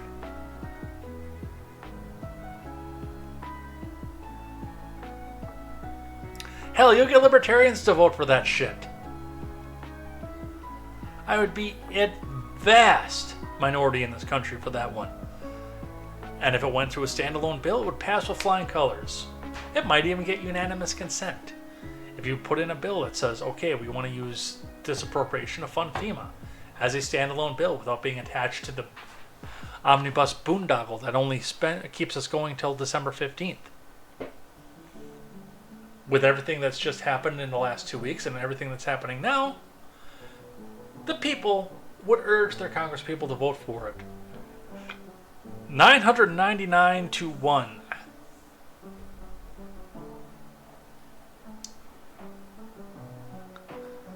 But instead they have to go back and hide it as a poison pill in their $10 trillion boondoggle.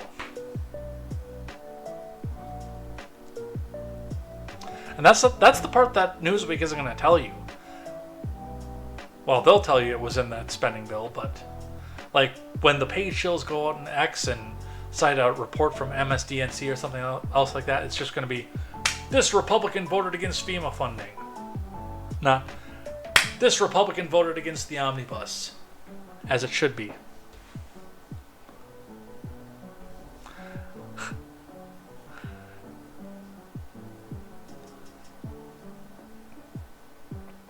The response to Helene has become a political flashpoint, with former President Trump, the Republican nominee, and many of his allies attacking President Biden's admin handling of the response, with some claiming FEMA was not responding well enough because it had diverted disaster relief funds to help migrants. That is not true, because while FEMA administers the Shelter and Services Program, funding for it does not come from the agency's disaster relief fund, but from a separate pot of money funded by Congress for U.S. Customs and Border Protection.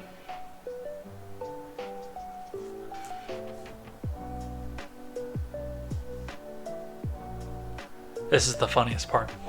FEMA has set up a rumor response page to counter misinformation about Helene.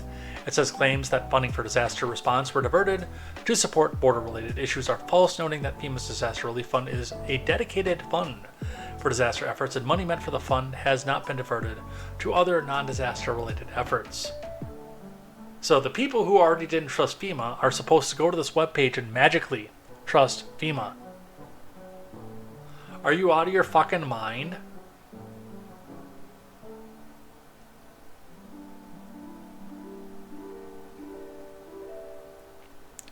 So, we do have concerns over the funding, how it goes, how it gets there.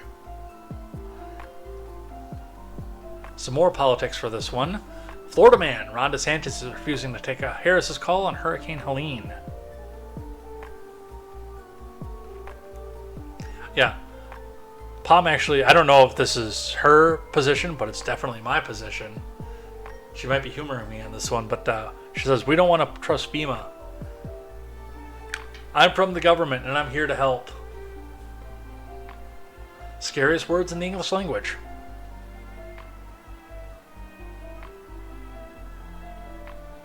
From Matt Dixon. Florida man Ron DeSantis is not taking calls from Vice President Harris about storm recovery just over a week after Hurricane Helene hammered out parts of his state. Well, he also came right out and said, focus your efforts on North Carolina. We're good. A source familiar. Unnamed sources. Mog, where's your cat? Said he was dodging the Democratic nominee's calls because they're seeming political, according to a DeSantis aide. Kamala was trying to reach out and we didn't answer, the DeSantis aide told NBC News. Florida man has been in direct contact with FEMA Director Deanne Criswell. At a press conference Monday afternoon, DeSantis denied that he refused to take Harris's call. I don't know what that she had called, he said. I'm not sure who they called. They didn't call me. Their characterization of it was something that they did. It wasn't anything that anybody in my office did in terms of saying it was political.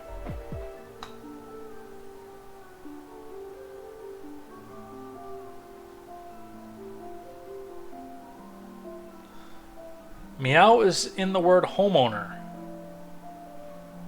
Try saying it without saying meow now. Homeowner.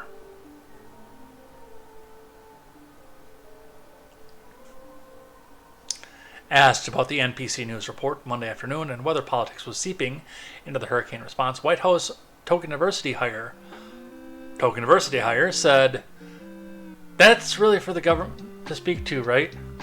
Where's my notebook? We got to do the Karine Jean-Pierre hide behind the notes thing. That's really for the governor to speak to, right? She said the White House invited DeSantis to survey the storm damage with President Biden. I'm going to tell you, if I was the governor of Wisconsin, and we had a major tornado or something go through this area, I would tell the president, no matter which party was, to get fucking lost too.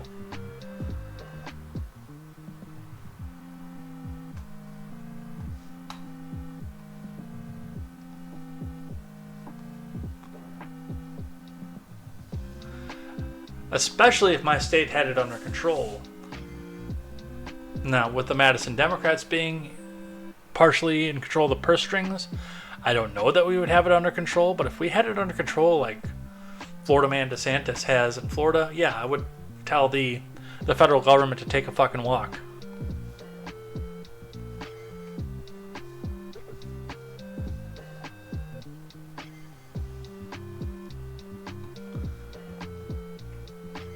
And of course, Axios brings it. DeSantis and Harris accuse each other of political games over storm calls. I'm not even going to read this article because we read most of it last time. All right. A brief one here from our friends at Never Printing Reality National Progressive Radio. Back-checking falsehoods about FEMA funding and Hurricane Helene. As much as I dislike NPR, I gotta love alliteration like that. From, on top of that, another F, Stephen Fowler. Let's see what they have to say.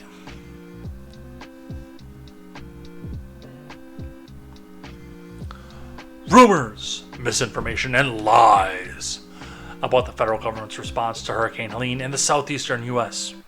have run rampant since the storm made landfall, especially around funding for the Federal Emergency Management Agency. The claims have become so widespread that FEMA set up a response page to debunk the many falsehoods around how disaster funding works and what the agency's response has been. Yeah, still don't trust FEMA. Don't really care to go look at their misinformation line either.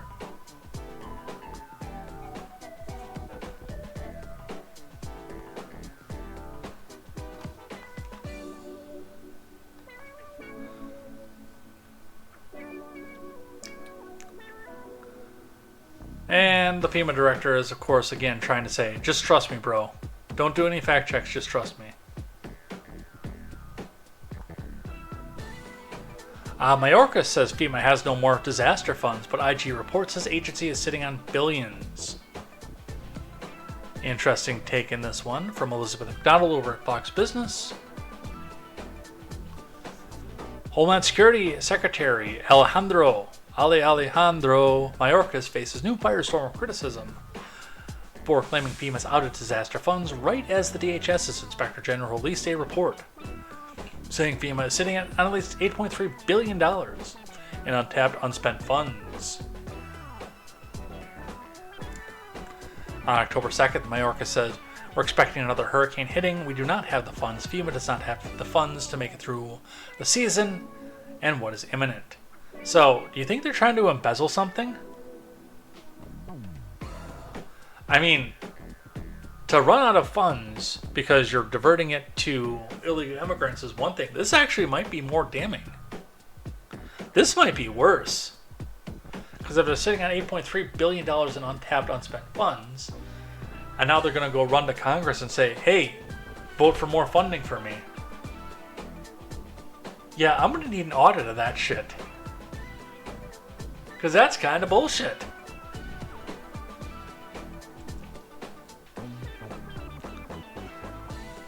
This new controversy is surfacing as Hurricane Milton has become a Category 5 storm, and massive evacuations are now underway in Florida, which is still struggling from Hurricane Helene, as is much of the Southeast. But analysts say FEMA cannot tap unspent appropriations from long-ago crises, so the money sits frozen as 600 people are reportedly still missing from Hurricane Helene. At least 220 have died, and entire towns were wiped off the map. Helene is the most catastrophic hurricane to hit the U.S. since Katrina in '05. So wait.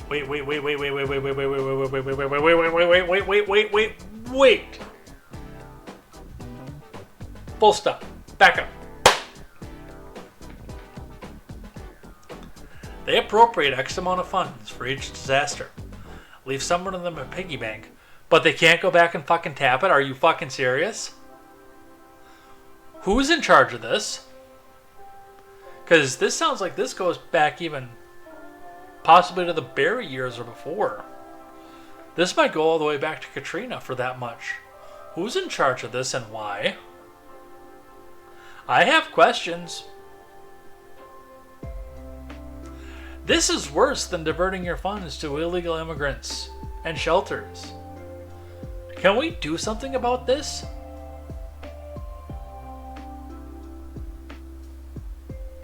Like, seriously?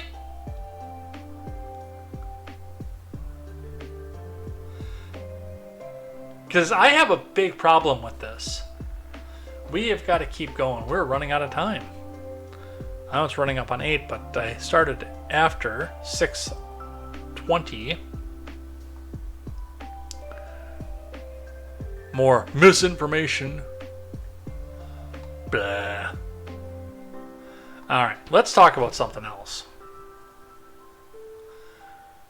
Man arrested for fabricated story about shooting at Burnett County Church. BCSO from Fox 7 Austin Digital Team and Meredith Aldis. I briefly caught a passing one of this, but this sounds like somebody was being stupid and trying to engineer a church shooting so it could take the credit for stopping it.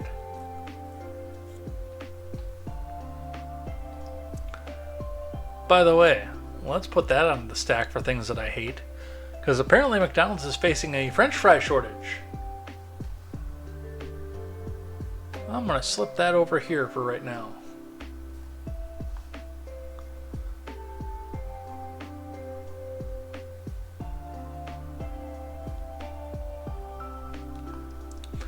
A man was arrested for reporting a fabricated story to law enforcement after he fired shots near a Burnett County church on Sunday. According to the Burnett County Sheriff's Office, on Sunday, October 6th, just after 10:30 a.m., deputies responded to a church at the Epicenter on North US 281 for a welfare check due to an unknown 911 call. If there's a thing in you that says this isn't for real, it's for real, an Epicenter church member told the congregation on Sunday morning. The Epicenter Church in Burnett County was interrupted by a member with an announcement. During worship, there were some individuals that were circling the building, the church member said. Burnett County Sheriff's Department are outside. BCSO dispatched reported a man had called 911, gave the address to the church, requested police response, and hung up.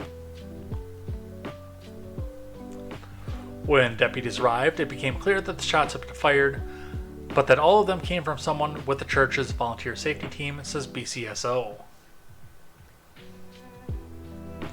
The safety team member said he confronted two suspicious men outside the church, one of whom presented a rifle, says BCSO. The safety team member fired multiple rounds, causing both men to get into a white minivan and flee the scene, driving north on US 281. A man, we don't know, wearing a full turban, blocking this door. Jacob shouted, he ran that way. Then there was that van that way. The individual in the van got out with some sort of rifle, the church member told the congregation Sunday morning. Jacob opened fire and then they took off. During the investigation, by the way, it was revealed that the story that came from the safety team member was fabricated.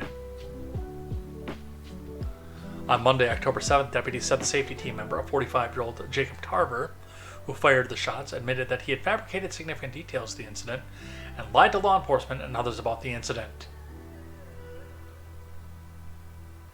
I think this guy he might not get the Dumbass of the Year award, but he might be nominated.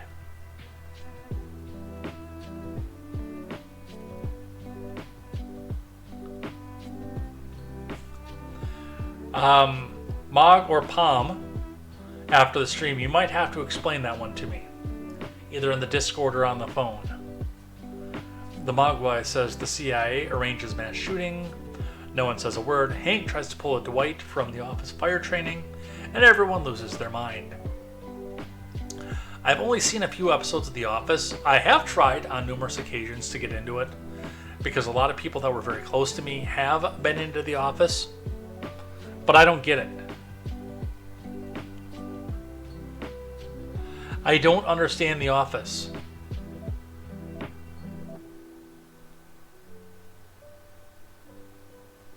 I've tried. I really have. I want to be open-minded about it because I know it brings a lot of people a lot of joy. I just don't get it. A lot of people really like it a lot. Whoops. That goes over here. You park it over here, mister. Anybody want to play Yoshi's Island? Alright. Dumbass of the Year. Possibly. The dock workers strike from WHYY, a PBS and NPR affiliate. Out of Pennsylvania, it appears. Port strike day 3, dock worker strike suspended until January 15th. I have a lot of questions about this one. This one bothered me. A lot.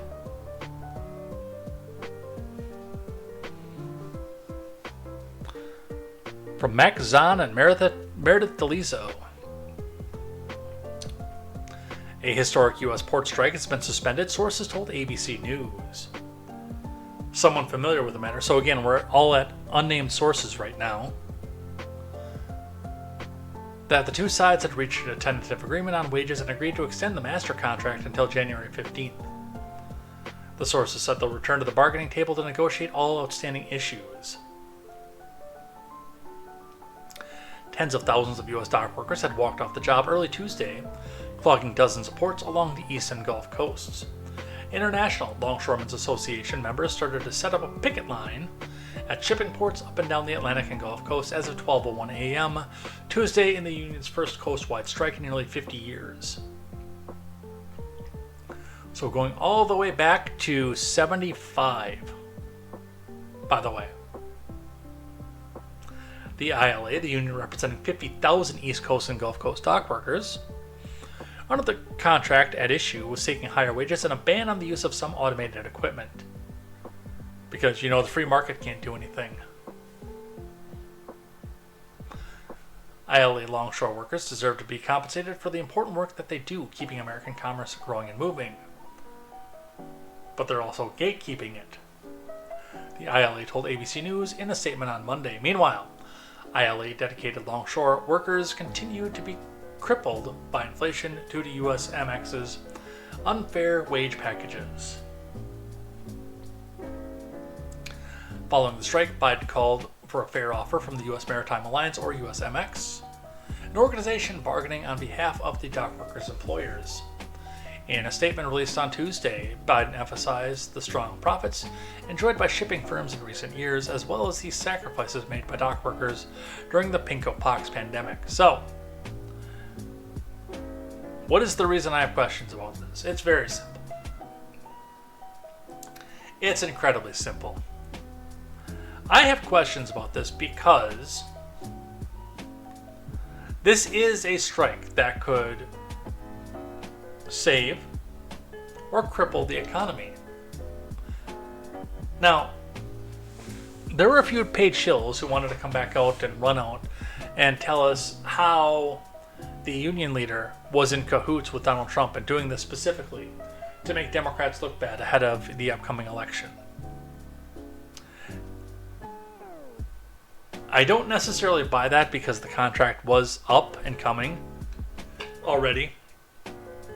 But one of the things that I will point out and note is that the Biden admin has no problem busting up a union strike,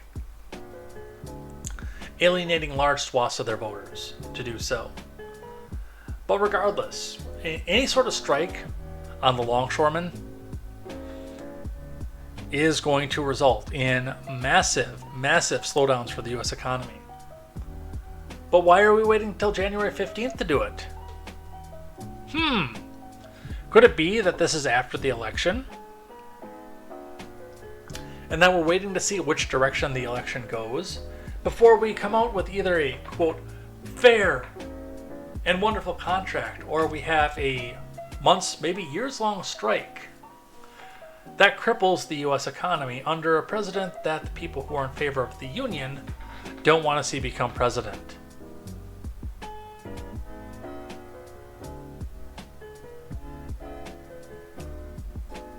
I mean, I don't want to get tinfoily about this, but all the cards are on the table to use this as election retribution.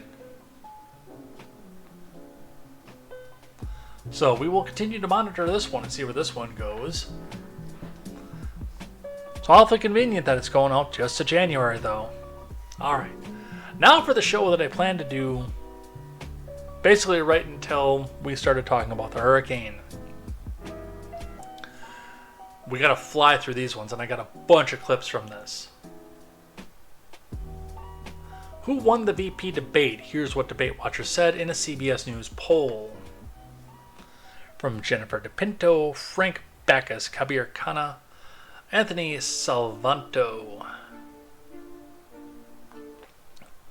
In the first and likely only VP debate between Walz and Vance, voters who watched Tuesday said it was almost an even match. It wasn't.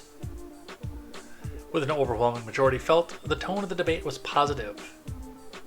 Immediately following the debate, CBS News surveyed voters nationwide who reported watching it in order to get their reaction.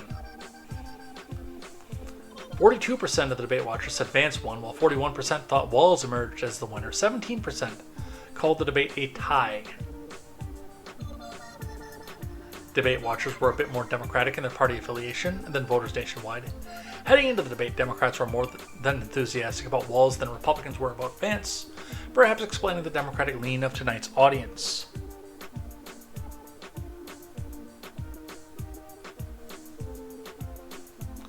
Alright, some of the other polls that went with this. Who won the VP debate? We saw that one. Tone of the VP debate was generally positive, 88% to generally negative, 12%. And I will say that both these men, in what they did do, did try to be fairly positive about this. Both candidates sounded reasonable tonight to majorities of debate watchers, rather than extreme.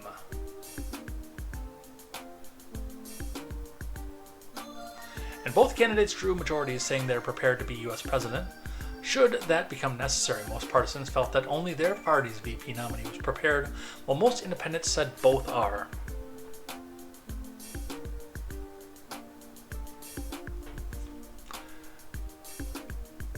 So it was an interesting debate. No matter what. A lot of this was very partisan in how the issues broke down,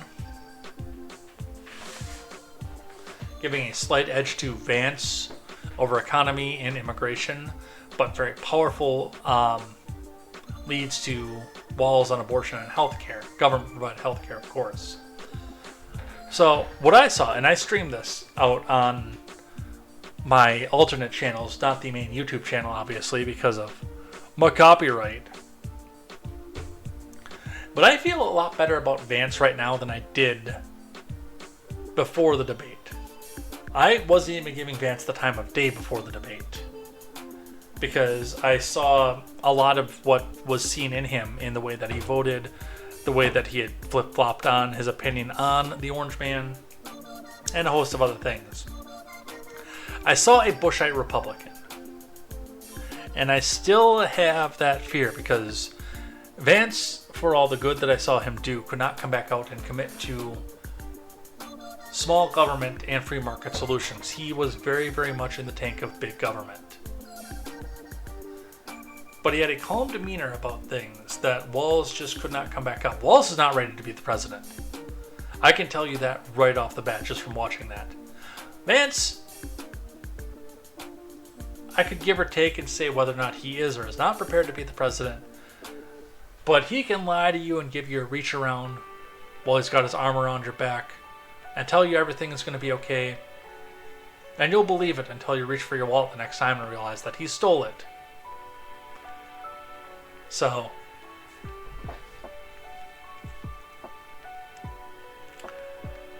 there were some very good clips from this too. And to Vance's credit, one of the things that I enjoyed to see off this is he was, the traps that Harris set for Trump, Vance had laying out for Walz.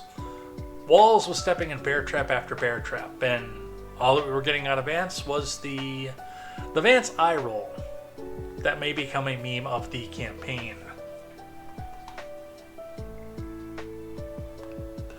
From the Hill, Slim Harris lead narrows over Trump in post-VP debate.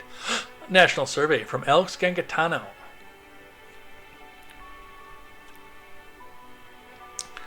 VP Harris's slim national lead over former President Trump narrowed after the vice presidential debate last week, a survey published Monday found. Harris is leading Trump by 2 points, 48% to 46%, in a Yahoo News YouGov poll conducted after the debate between Walz and Vance. In the same survey conducted after the presidential debate last month, Harris pulled 5 percentage points ahead of Trump at a 50% compared to his 45%. The Yahoo News YouGov poll that included 1,714 U.S. adults and was conducted October 2nd to 4th. The debate, on which voters were closely divided over who had the better night, was October 1st. So, I'm seeing... I do think that this move, this in Trump's favor for this. I do. NPR fact-checked the debate, but we're not going to go through that because that's going to be entirely partisan. And they're going to come back out and tell us that Walz did amazingly and Vance sounded like he was lying all the time, because that's what they do.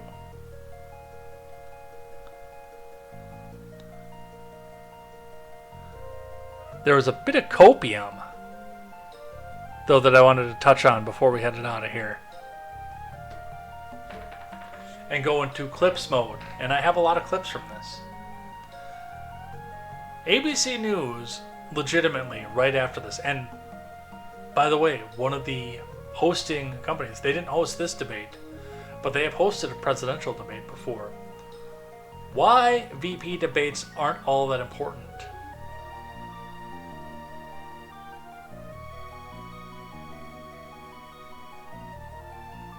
Small human asked to watch the politics stream. I think she is sick. It's possible. Or maybe she just doesn't want to go to bed. I'm going to read a little bit of this. This is from Nathaniel Rakich and Amina Brown. Amina Brown is a member of 538, which is a historically Democrat polling firm. We've all been there. It's a hot summer day, and you roll up to your local ice cream shop for 2 scoops of double fudge chocolate chip. But alas, today they're all out, and all they have left is vanilla. You're not exactly happy about it, but you order a scoop of it anyway because, hey, some ice cream is better than no ice cream. That's basically the situation we're in with debates, barring a last-minute change of heart. Former President Trump and VP Harris have debated for the last time this year, leaving only one major event on the campaign calendar: Tuesday's vice presidential debate between Vance and Walz. But the truth is, it's just not the same. Typically, fewer people watch VP debates than presidential debates. And while presidential debates are historically one of the few things that can actually make a dent in the polls, VP debates don't have the same track record, except they did this time.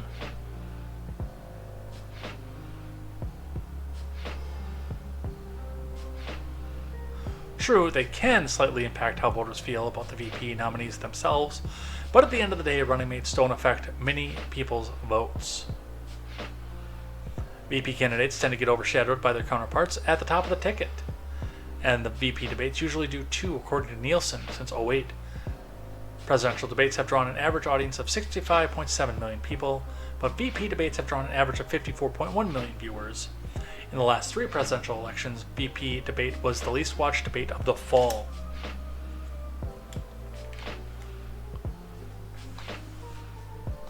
Well, because I watched the debate and I thought it was turning into a rom-com made by Lifetime. But even with ABC News doing this one, the Daily Wire had a comment on the same sentiment. Walz fall flat in the debate, and the Dems pivot from consequential VP Kamala to VP's control nothing. A talking point in this, of course, because, and even Biden will be doing this in things that I like, as coming out and saying Kamala has this much control over this and I let her run everything, while when the idea gets brought up of why hasn't Kamala done anything in her tenure, Dems come out and say, but the vice president doesn't do anything. Saint says, fashionably late, but I'm still alive. Well, I was fashionably late too, so. I'm going crazy, but I'm still alive. I want to play Portal. Virginia Kruger reporting. For weeks, Democrats have been walking a fine line with regard to their assessment of the office of the vice president, specifically whether that position is of the utmost importance or virtually inconsequential. Then Senator Harris was rather hailed as a very important pick for Biden in 2020, mainly due to concerns about his age even then. But when Biden abruptly exited the 2024 race in late July, by all accounts, a move that he did not make of his own volition, they were busy scrambling to pump up VP Harris's resume. And they leaned into her experience working alongside Biden and often being the last person in the room when major policy decisions were made. But within a few weeks, when they realized just how unpopular a lot of Biden's policies were, they switched footing and attempted to put as much distance as possible between her and the admin, of which she has been a vital and vocal part, at least until it was politically damaging. When Harris selected Walz as her running mate, Democrats pivoted once again to tout him as a major addition to the party's 2024 ticket. But then he debated Vance. Before the debate, which aired on Tuesday in CBS, was even over, Democrats were doing their best to spin what they must have believed was a near disaster of a performance from their candidate. Once again, the role of the vice president was relegated to negligible at best, as Democrats on X attempted to dismiss Walz's obvious lack of command over any major policy from the debate stage. I don't usually go with this line on Contemporary. I do it in the Discord all the time. But fucking cope.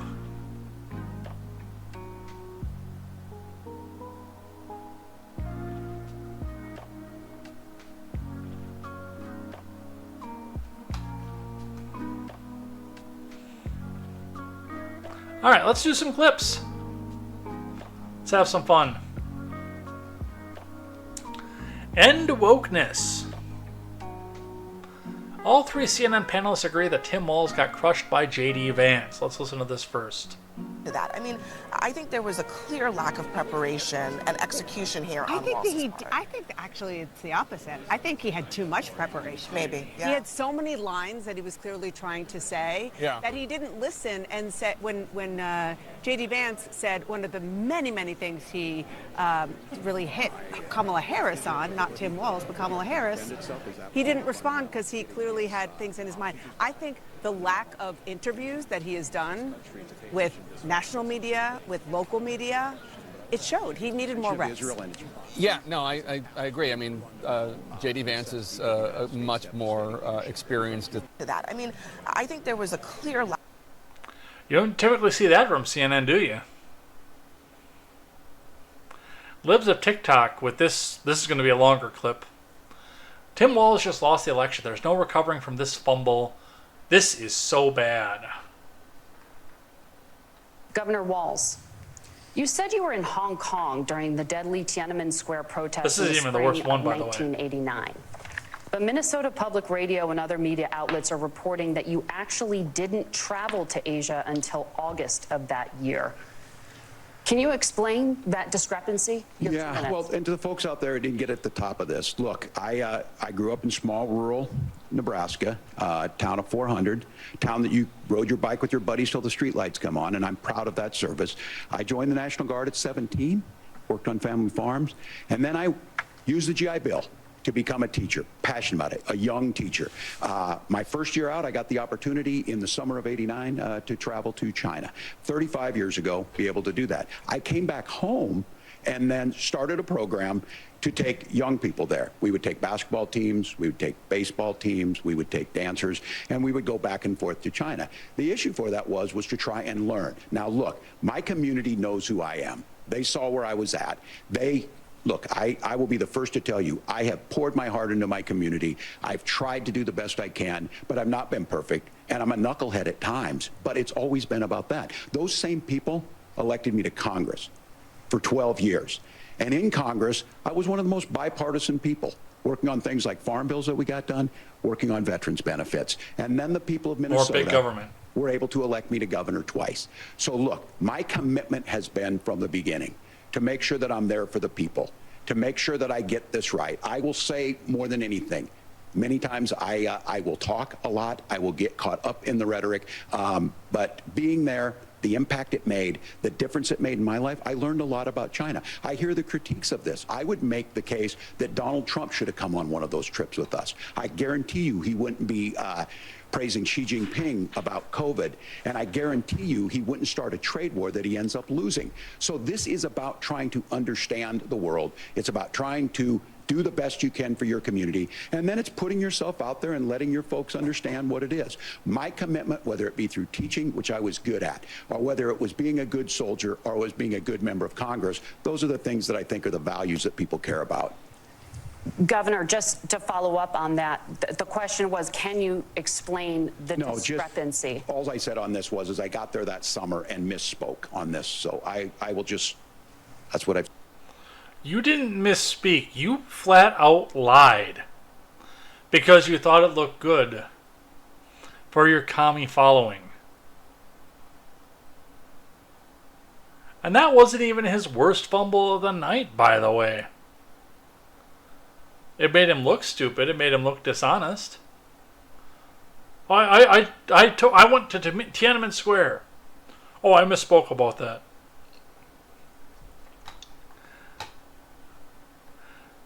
No, this was the worst one.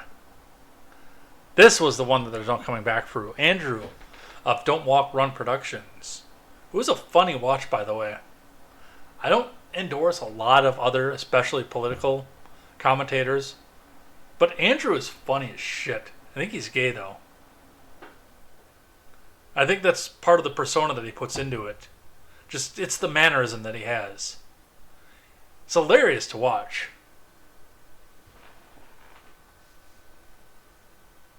Governor, you previously opposed an assault weapons ban, but it only later in your political career did you change your position. Why? Yeah, I sat in that office with those Sandy Hook parents. I've become friends with school shooters. Governor, you previously opposed an assault weapons ban, but it only Let's later hear in that your again. political career did you change your position. Why? Yeah, I sat in that office with those Sandy Hook parents. I've become friends with school shooters. Governor, you previously opposed an assault weapons ban, but it only... I've become friends with school shooters. So was Audrey Hale in your office? The thing that gets me about this one is that there is some evidence that some of these, at least a few of these school shooters, have all been in the same Discord server as a known FBI agent. Retired, quote, of course. But they've been in the same Discord server all together and with a retired government agent. So now it just, I know he, quote, misspoke again, but it leads me to wonder if he was in the same Discord server. Well, he might even know what Discord is.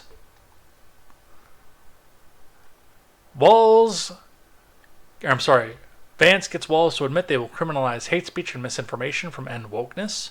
But you guys attack us for not believing in democracy. The most sacred right under the United States democracy is the First Amendment.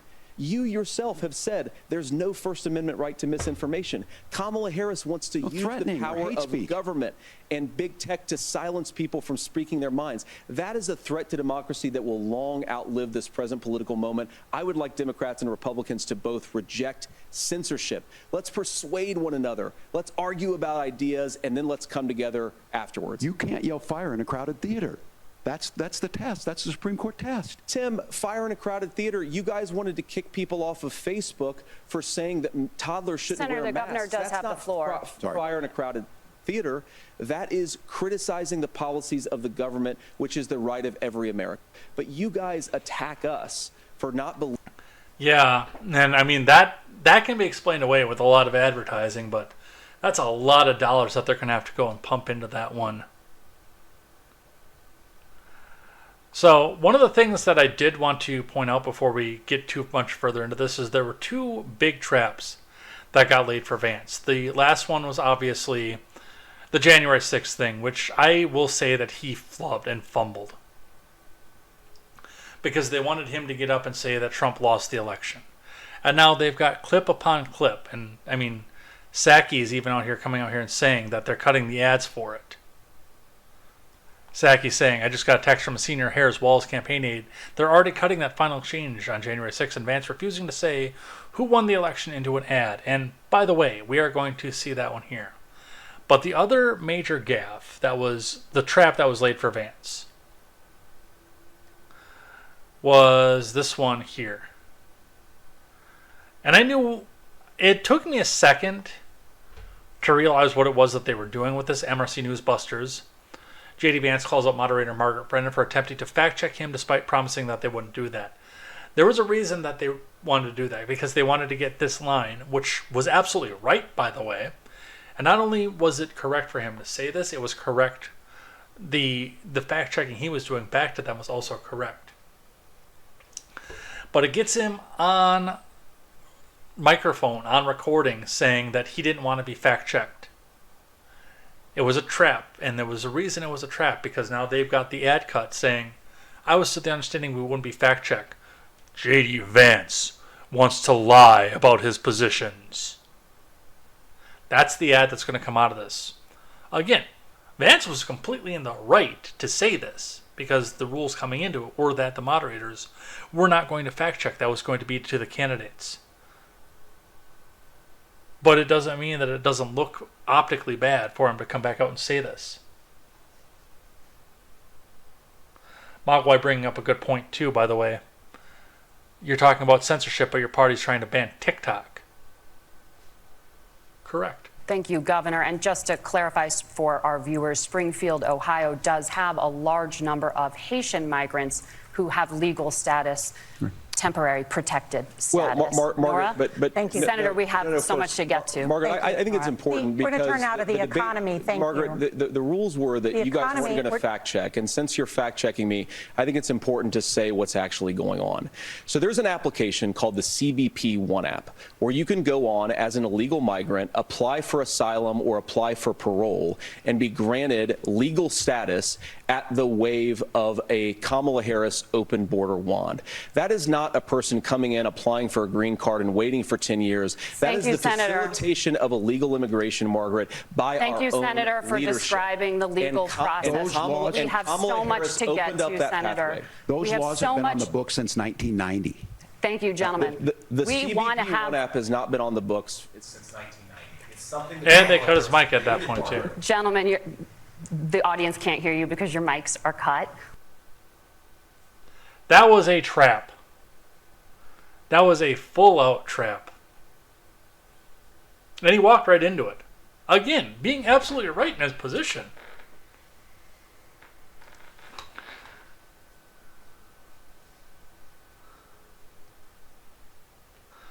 All right. Sarah Fields, who I've cited on this one before, says, I needed this laugh. Senator Langford did it. We could come together and...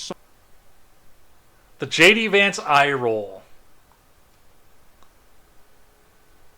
The meme of the campaign.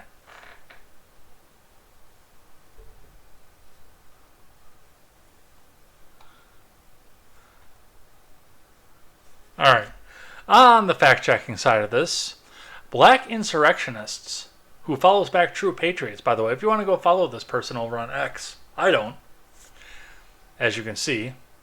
Partially because of the cringy people that he's followed by.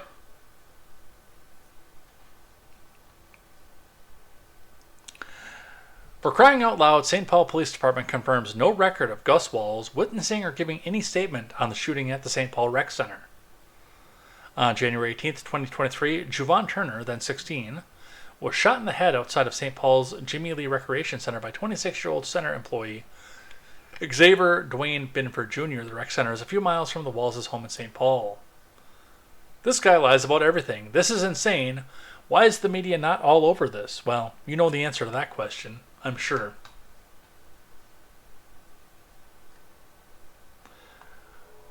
Others that kind of stood out with this. Anna Kasparian. Honestly, it drives me crazy when Dems allege that unemployment rose by tens of millions under Trump, which was a talking point in the debate. When they know it was due to the COVID shutdowns, Dems supported and wanted to extend. But see, again, that doesn't make for quality narrative. That makes for inconvenient truths for Democrats. Andrew again from Don't Walk Run saying, or they added $8 trillion to the debt. Yeah, because COVID spending that was approved by Democrats in Congress.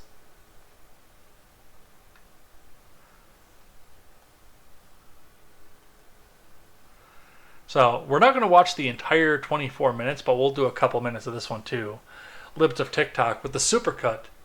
Here's 24 straight minutes of Democrats denying election results. Whatever you do, do not share this. How can you win with Russian interference, though? That's what I'm scared about in 2020. But rightly. Because I think he's an illegitimate president that didn't really win. So how do you fight against that in 2020? You are absolutely right. He's an illegitimate president in my mind. Would you be my vice presidential candidate? Folks, look, I absolutely agree. Trump didn't actually win the election in 2016. He lost the election, and he was put into office because the Russians interfered. Russia interfered with our election, attacked our democracy for the sole purpose of artificially placing someone at 1600 Pennsylvania Avenue. They were successful. Trump knows he's an illegitimate president. The president-elect, although legally elected, is not legitimate. I don't see this president-elect as a legitimate president. You said you believe that Russia's interference altered the outcome of the election. I do. We have a president who, if in fact it is proven, has been assisted by the Russians and may in fact not be a legitimate president. The one thing that Trump... It's funny because I heard that election denialism was the most dangerous thing that ever could have existed. And yep, here's our supercut. That is in the Discord, by the way, but I don't know if I VXified it. So some of you guys might not be able to see it unless you have an X account. I'll fix that after the stream while I'm putting the audio platform back up. All right. I want to hit one more topic before we head over to things I like and things that I hate. And that was because we got to the debate. But I wanted to talk about something that I talked about at the top of the show. Now, as I had mentioned at the top, I did something that I don't think a lot of conservative people did. I think that they all waited for the supercuts to come out and go criticize the parts that Fox News wanted them to be outraged about. I listened to the whole thing, and I think you all should too. It's cringy. It's terrible. You're going to get advertisements for the piece of shit for the rest of your life. But you should go and listen to this interview that Kamala put out. It was studded with lies, completely studded, fully out with lies, from the top to the bottom. And the hostess, Alex, said at the beginning that she was not going to... She doesn't know anything about politics, and she didn't want to get political. Meanwhile, what was given out was a full in-kind donation to the DNC. Full out. It was an advertisement. It was a campaign stop. It was a chance for Kamala to spread lies, including Trump abortion ban and the Amber Thurman lie and everything else, without any sort of pushback anywhere. And that is, of course, the Spank My Ass Daddy podcast. So, from the Hill, Call Her Daddy podcast jumps into political ring for Miranda Nazzaro.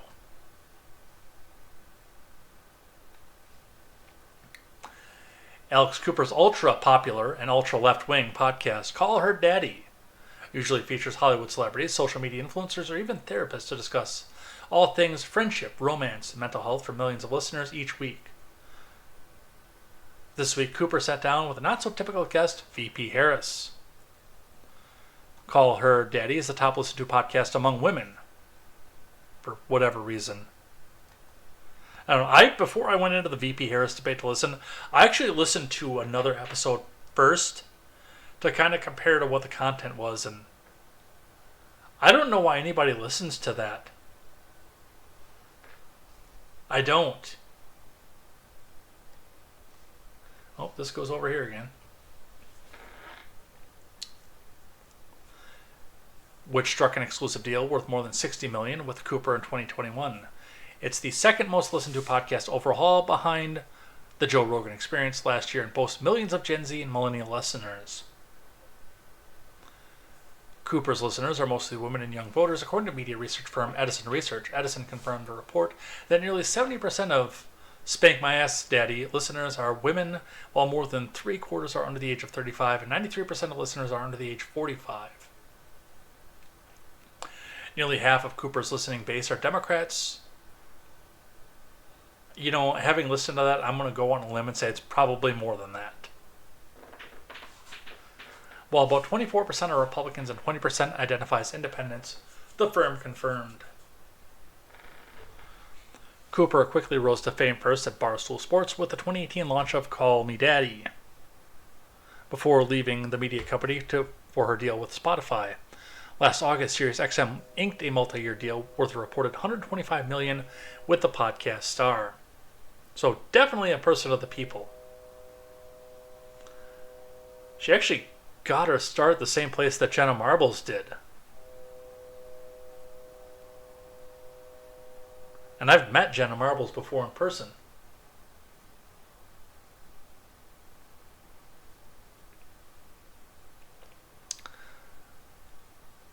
Do yourself a favor, go and listen to this thing. Because it's a stunning indictment of the administration, number one, and the fact that they think that the only thing that's going to matter in this is abortion.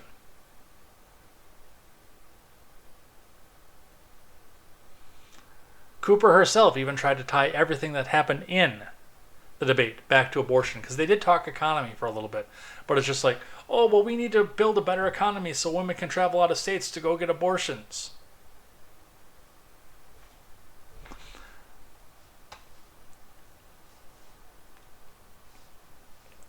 But above all else, this is one that just don't let the clipsters form the opinion for you. See what these people actually think about you when they don't have to have any pushback. Alright, and I think... No, I want to do this one from The Wire before we go. I think after that, that's going to be all of it. Then we can do things I like. And I actually don't have any things that I hate this week. Weirdly enough. I probably did, I just didn't look in Clown World enough over on the Discord.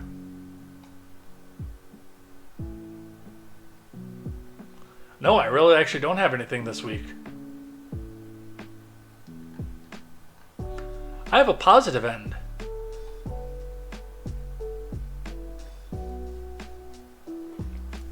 From the Daily Wire, Kamala blasted for going on explicit Call Her Daddy podcast as Americans are dying. From Katie Jerkovich.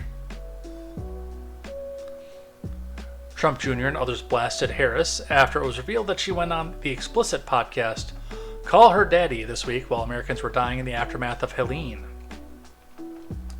Trump Jr. and others took to social media following reports on Friday in outlets like The Hill that Harris sat for an interview on Tuesday with Cooper for her podcast to talk about abortion per the campaign set to air sometime next week, while the death toll was climbing across southeastern states of Florida, Georgia, Tennessee, and the Carolinas.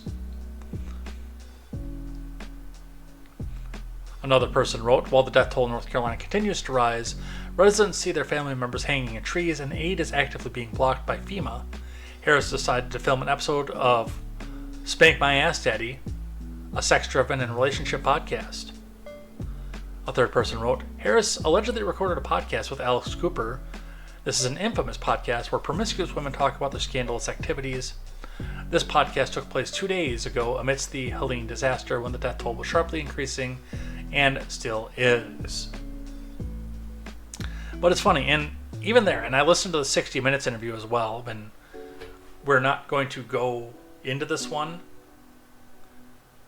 but there was some pushback to that one as well. Again, I recommend listening to that. It's on YouTube. I can link that in the Discord for you if you want. I'm not linking the Spank My Ass Daddy podcast in my Discord.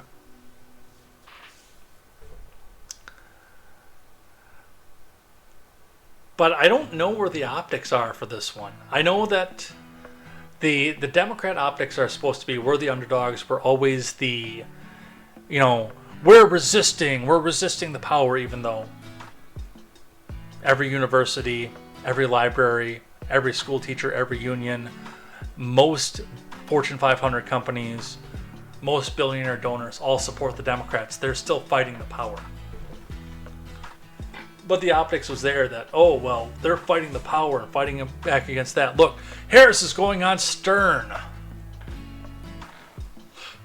who has a multi-billion-dollar contract with SiriusXM. But they want to go back and do it because, Stern used to throw baloney at hookers' asses, and he was edgy. And the evil Republicans in the 90s didn't like it. If Stern was doing that now, you'd call him a fucking misogynist. That's the same thing with this podcast that we just talked about. A lot of people think that stuff like this is empowering. This isn't empowering.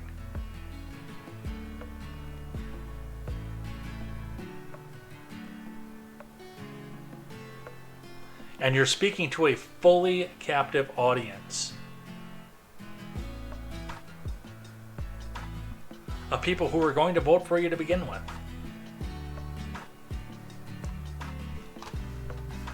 All right. Let's head out of here for the night.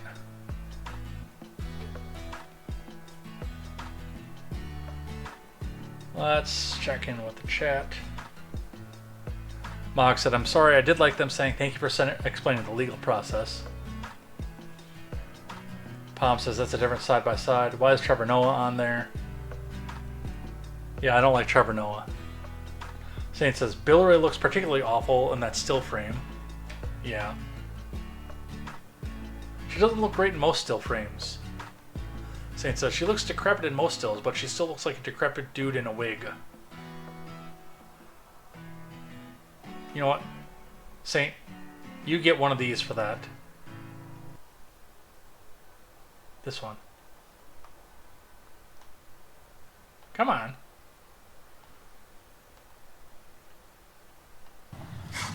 That's beautiful, man. You earned that, Saint.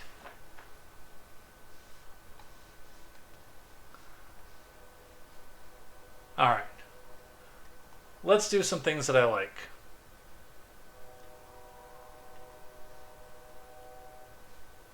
Back over to this one. Now, we didn't get to things I like and things that I hate last week because we had a hard deadline and the debate was coming up. And we didn't get to the rules of acquisition either because we had a hard deadline and the debate was coming up. So, we're going to do our rules of acquisition this week. Every week, when we close out the show, we look at one of the Ferengi rules of acquisition, how it is used on screen if it's on screen. I don't necessarily delve into the books because I haven't read enough of them. And how it can be used in real life, or if it's basically Roddenberry trolling capitalism, so it can't be used in real life.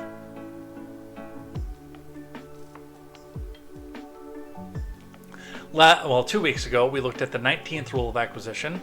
Satisfaction is not guaranteed from the DS9 novel because you can't always guarantee satisfaction. Occasionally, somebody's going to complain just for the fact of complaining. And occasionally have a defective product, or it's just not a good match for your customer. There are plenty of reasons why satisfaction is not guaranteed. The 20th rule of acquisition. He who dives under a table today lives to profit tomorrow. Look, I'm not going to lie. Me and myself, I do attempt to be more courageous in things. Stick my neck out and, I was talking to Palma about this last night where I always try to do the right thing. I just don't always stay within the letter of the law to do it. Sometimes I will bend and outright break the law if it's the right thing to do. I discussed a few things that I probably should not talk about on a live stream.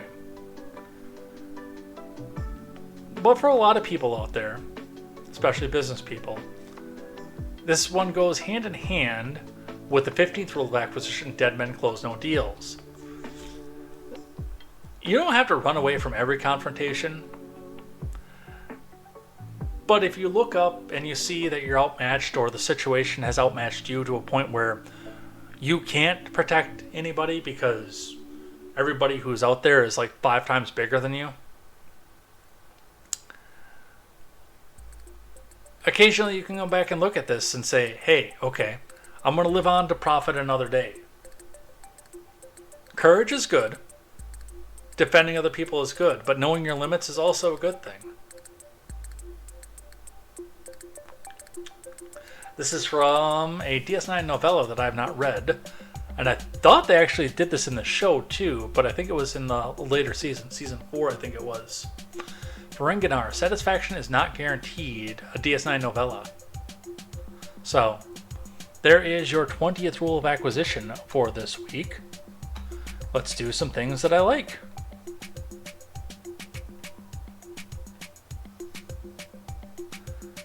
Alright. Defiant L's first. So, Biden has been doing some screwed up stuff lately, even for Biden standards. I've got to say. So on this one, Define L says, Biden says DeSantis is doing a great job with hurricane response, right after Kamala says the opposite. So we'll look at Kamala first, then we'll listen to Biden. And yes, I do think at some point he's doing this on purpose just to screw with her. I think that he got pushed out and he didn't get a choice in the matter.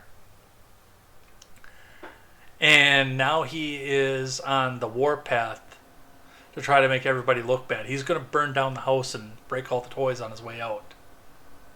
Which means he's a little bit more wily than I've been giving credit for the last 3 years. President, Governor DeSantis, NBC is reporting Governor DeSantis is ignoring your calls on hurricanes, resources, and help. How does that hurt the situation here? You know, moments of crisis, if nothing else, should really be the moment that anyone who calls themselves a leader says they're going to put politics aside and put the people first.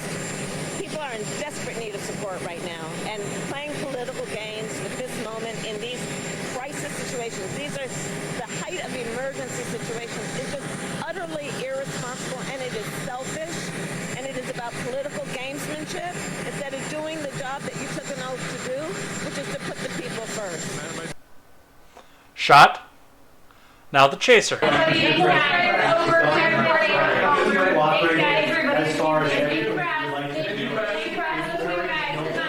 governor of Florida has been cooperative. He said he's gotten all that he needs. I talked to him again yesterday, and I said, no, you're doing a great job. It's being done well. We thank you for it. And I literally gave my personal phone number to call. So I don't know. There was a rough start in some places, but every governor from Florida to North Carolina has been fully cooperative and supportive and acknowledged what this team is doing. And they're doing an incredible job. But we got a lot more to do.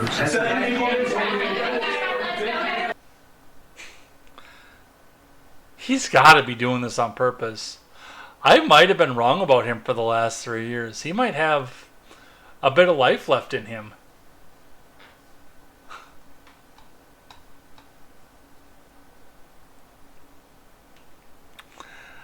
Brief one from the Daily Wire on this one as well. Analysts react to Biden's remarks about Harris, literally trying to destroy her campaign. Biden's remarks about Harris and his decision to upstage her at a political rally on Friday set the internet ablaze and led many to ponder the questions of whether he was trying to sabotage her chances. Biden unexpectedly took to the podium at the White House press briefing on Friday at the exact same time Harris took the stage for her rally in Detroit. Also, this is for a different incident. CNN even noted that it was planning to switch coverage to Harris's rally right when Biden walked up to the press briefing, in a move that was clearly overshadowing Harris, the network said. During the press briefing, Biden also destroyed any notion that Harris has not been on board with all the decisions that she has made as president, a remark that could damage her politically as she looks to distance herself from the disastrous record.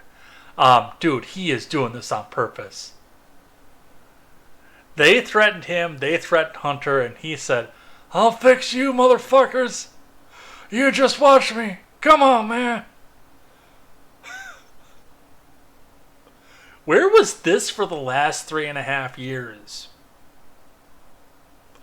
I don't know that I would vote for him, but I might not have been as critical of him if we'd have got this Biden at some point in the last 3 years. The Babylon Bee knocking it out of the park again. Now, I didn't put anything on the stack today for the Trump rally because I have not listened to the speech yet. That's the big part of the reason, because I haven't listened to the speech yet. But the reactions to it came because Elon Musk was with them and he was jumping for joy and it got caught on camera. And after so much headline coverage of what Republicans said about Walz' kid, which was out of line, by the way, to most of them, I will say that. After everything that we heard about that throughout the entirety of everything, why does this keep defaulting over to that screen? That's going to piss me off yet. Now we get Democrats cruelly make fun of autistic African American jumping for joy.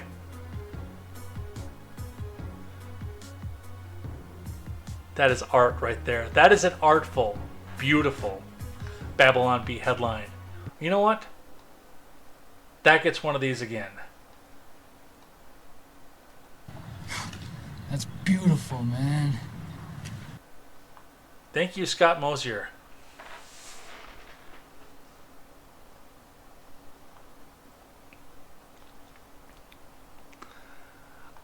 An uncharacteristically critical article about Harris at the Hill, of all places. I do want to talk about this one because this actually is a position that I've taken with how the economy went under the Biden admin and especially under the first parts of the Obama admin as well. Especially with how hard I got hit in the Obama economy. But the Hill saying how Kamala Harris administration would trap people in poverty, which I definitely think was a plan of the Obama economy. Because people with upward mobility don't tend to vote Democrat. The opinions expressed in here are the opinions of Patrice Onwuka, and not necessarily the opinions of The Hill, Contemporary, Turns of Pages Productions, or your host, Jay Edgar. Even though I'm using this one because I agree with it. Harris has yet to propose solutions to address poverty in America. If we fill in the blanks based on her past policy support and legislative proposals, we find a champion for ideas that would keep people locked in poverty, rather than set the unfortunate on a path of upward mobility. Hard-left policymakers like Harris posit that UBI, which gives people a standard welfare payment with no work requirements, is a solution to economic insecurity. Instead of growing earnings potential or human capital, UBI advocates... Hold on, this shifted on me. Want to grow the poor's dependence on government. However, they never seem to consider how people change their behavior when they receive no strings attached cash. Recent research published by the National Bureau of Economic Research studying the impact of $1,000 monthly UBI payments on low-income households found predictably negative outcomes. Fewer recipients worked, hours worked each week fell, and overall income, excluding the cash transfers, fell. The intuitive folly of UBI is probably why public support for it, even among lower-income individuals, is lower and has declined recently.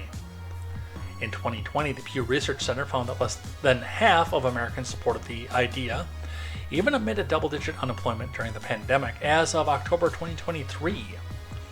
Polling from the State Policy Network shows support is down to 35%. Would Harris, as president, seek to implement a demonstrably unpopular and economically destabilizing UBI program nationwide? Her record suggests she would. It just may not be called UBI. It might just be called Kamala Bucks. And it goes on to further. As Vice President, Harris cast the tie-breaking vote to expand the child tax credit through the inflationary American Rescue Plan. Democrats and the Biden-Harris admin hiked the tax credit to $3,600 per young child and $3,000 per school-age child from $2,000 by making the credit fully refundable and doing it through monthly checks to households, regardless of tax liability or work. A departure from how the credit worked previously, they test drove the backdoor UBI. Backdoor. If made permanent, the Biden-Harris tax credit would create massive disincentives to work. According to scholars at the University of Chicago, they estimate that 1.5 million working parents would drop out of the workforce. I expect Harris to push for a backdoor UBI through an expanded child tax credit since it was included in the Biden-Harris 2025 budget. So, and I mean, it goes on to a lot of various different things that Democrats have put forward. The ACA, which has points that I agree with, but for the most part was put out there to keep people dependent on government subsidies and, in some cases, government health care. UBI, meant to keep people on welfare. Job killing and competition killing, small business killing. Regulations that decrease the share of jobs to go around for everybody.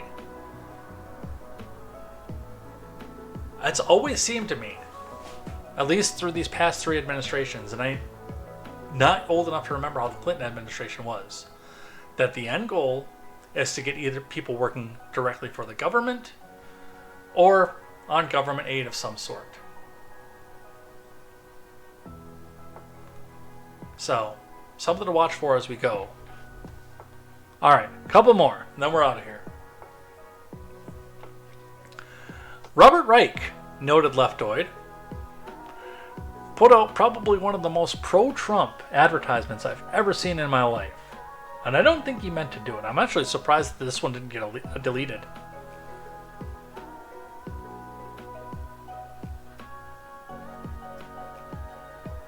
Saint says he's just doing it to screw with Kamala. I can appreciate and still hate all of them.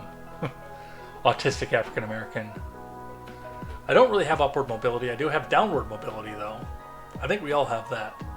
Palm's got to go. Phone is dying, so I'll wind up talking to her a little bit later on. Hope I contributed to promoting. I hope so, too. But Bobby Reich. If Trump is reelected, Justice Alito may retire. Justice Thomas, too. Trump would then be the first president in 50 years to appoint a majority of the Supreme Court. And that's not just a conservative majority, but a MAGA majority. SCOTUS is on the ballot this November. No. I like what the three of them did. Somebody's flying a fucking plane over here. And flying low, too. This was met, of course, with countless comments of, I was already voting for him. You don't have to sell me on it. Well, that's the same thing. Like, I didn't like the Trump spending. I did like the Supreme Court picks. I did. I liked those people. I was already going to vote for him because I'm terrified of Kamala, but hey. You sold me. Let's get Thomas and Alito down. And let's get young people on there that will make decisions on constitutionality for 50 years.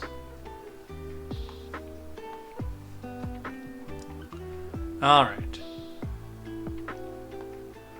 I'm going to skip that one. I'm not going to make fun of the mentally challenged. I'm above that. The clip is in the Discord of Kamala's teleprompter stopping working. But we're at the 2.5 hour mark, so. But the last one I want to do. From CNN Travel. This is beautiful. Dubai's Emirates airline bans pagers and walkie-talkies after device attacks in Lebanon. Like, this is something you'd almost expect to see, given what we went through with the Samsung Note 7, which I'm really aging myself by bringing that one up. But it's still, it's a little bit funny to see because, I mean, nobody's carried a pager in this country except for Hezbollah. In like, well, I mean, nobody in this country has carried one in like 30 years. Since the first edition commercially available cell phone started coming out. It's been at least a good 20 since anybody's carried a pager in this country. And I know that the Middle East is typically behind the US and most of Europe in technology, but it's not that far behind. This is just hilarious. This is just funny. From Amarachi Ori. Dubai's Emirates airline has banned pagers and walkie-talkies from its planes following last month's attacks on such devices carried by the Lebanese militant group Hezbollah. All passengers traveling on flights to, from, or via Dubai are prohibited from transporting pagers and walkie-talkies in checked or cabin baggage, the airline wrote in a statement posted on its website on Friday. Such items found in passengers' hand luggage or checked baggage will be confiscated by Dubai police. That comes after weeks after pagers exploded simultaneously across Lebanon, followed by walkie-talkies detonating in a similar fashion. Lebanese officials blamed Israel for the attacks. Alright, there's no reason to keep flying that fucking low. I'm close to an airport too, that's the worst part. Alright, let's head out of here. That was fun. That was a lot of fun at the end. It's been a long time since I've had no things that I hate. I feel so negative sometimes, you know? Yoga! If you're listening and you enjoy any sort of lo-fi, Tia Lopez and Andrew One are the artists on this particular track. The track is called Blanca. I think it's Blanca's theme from Street Fighter, but I didn't really get into Street Fighter when I was younger. But like halfway through it, somebody just says, Yoga! And it's hilarious. Alright, but we're not going to listen to that for the rest of the outro. We're going to listen to Stephen Ignoramus instead.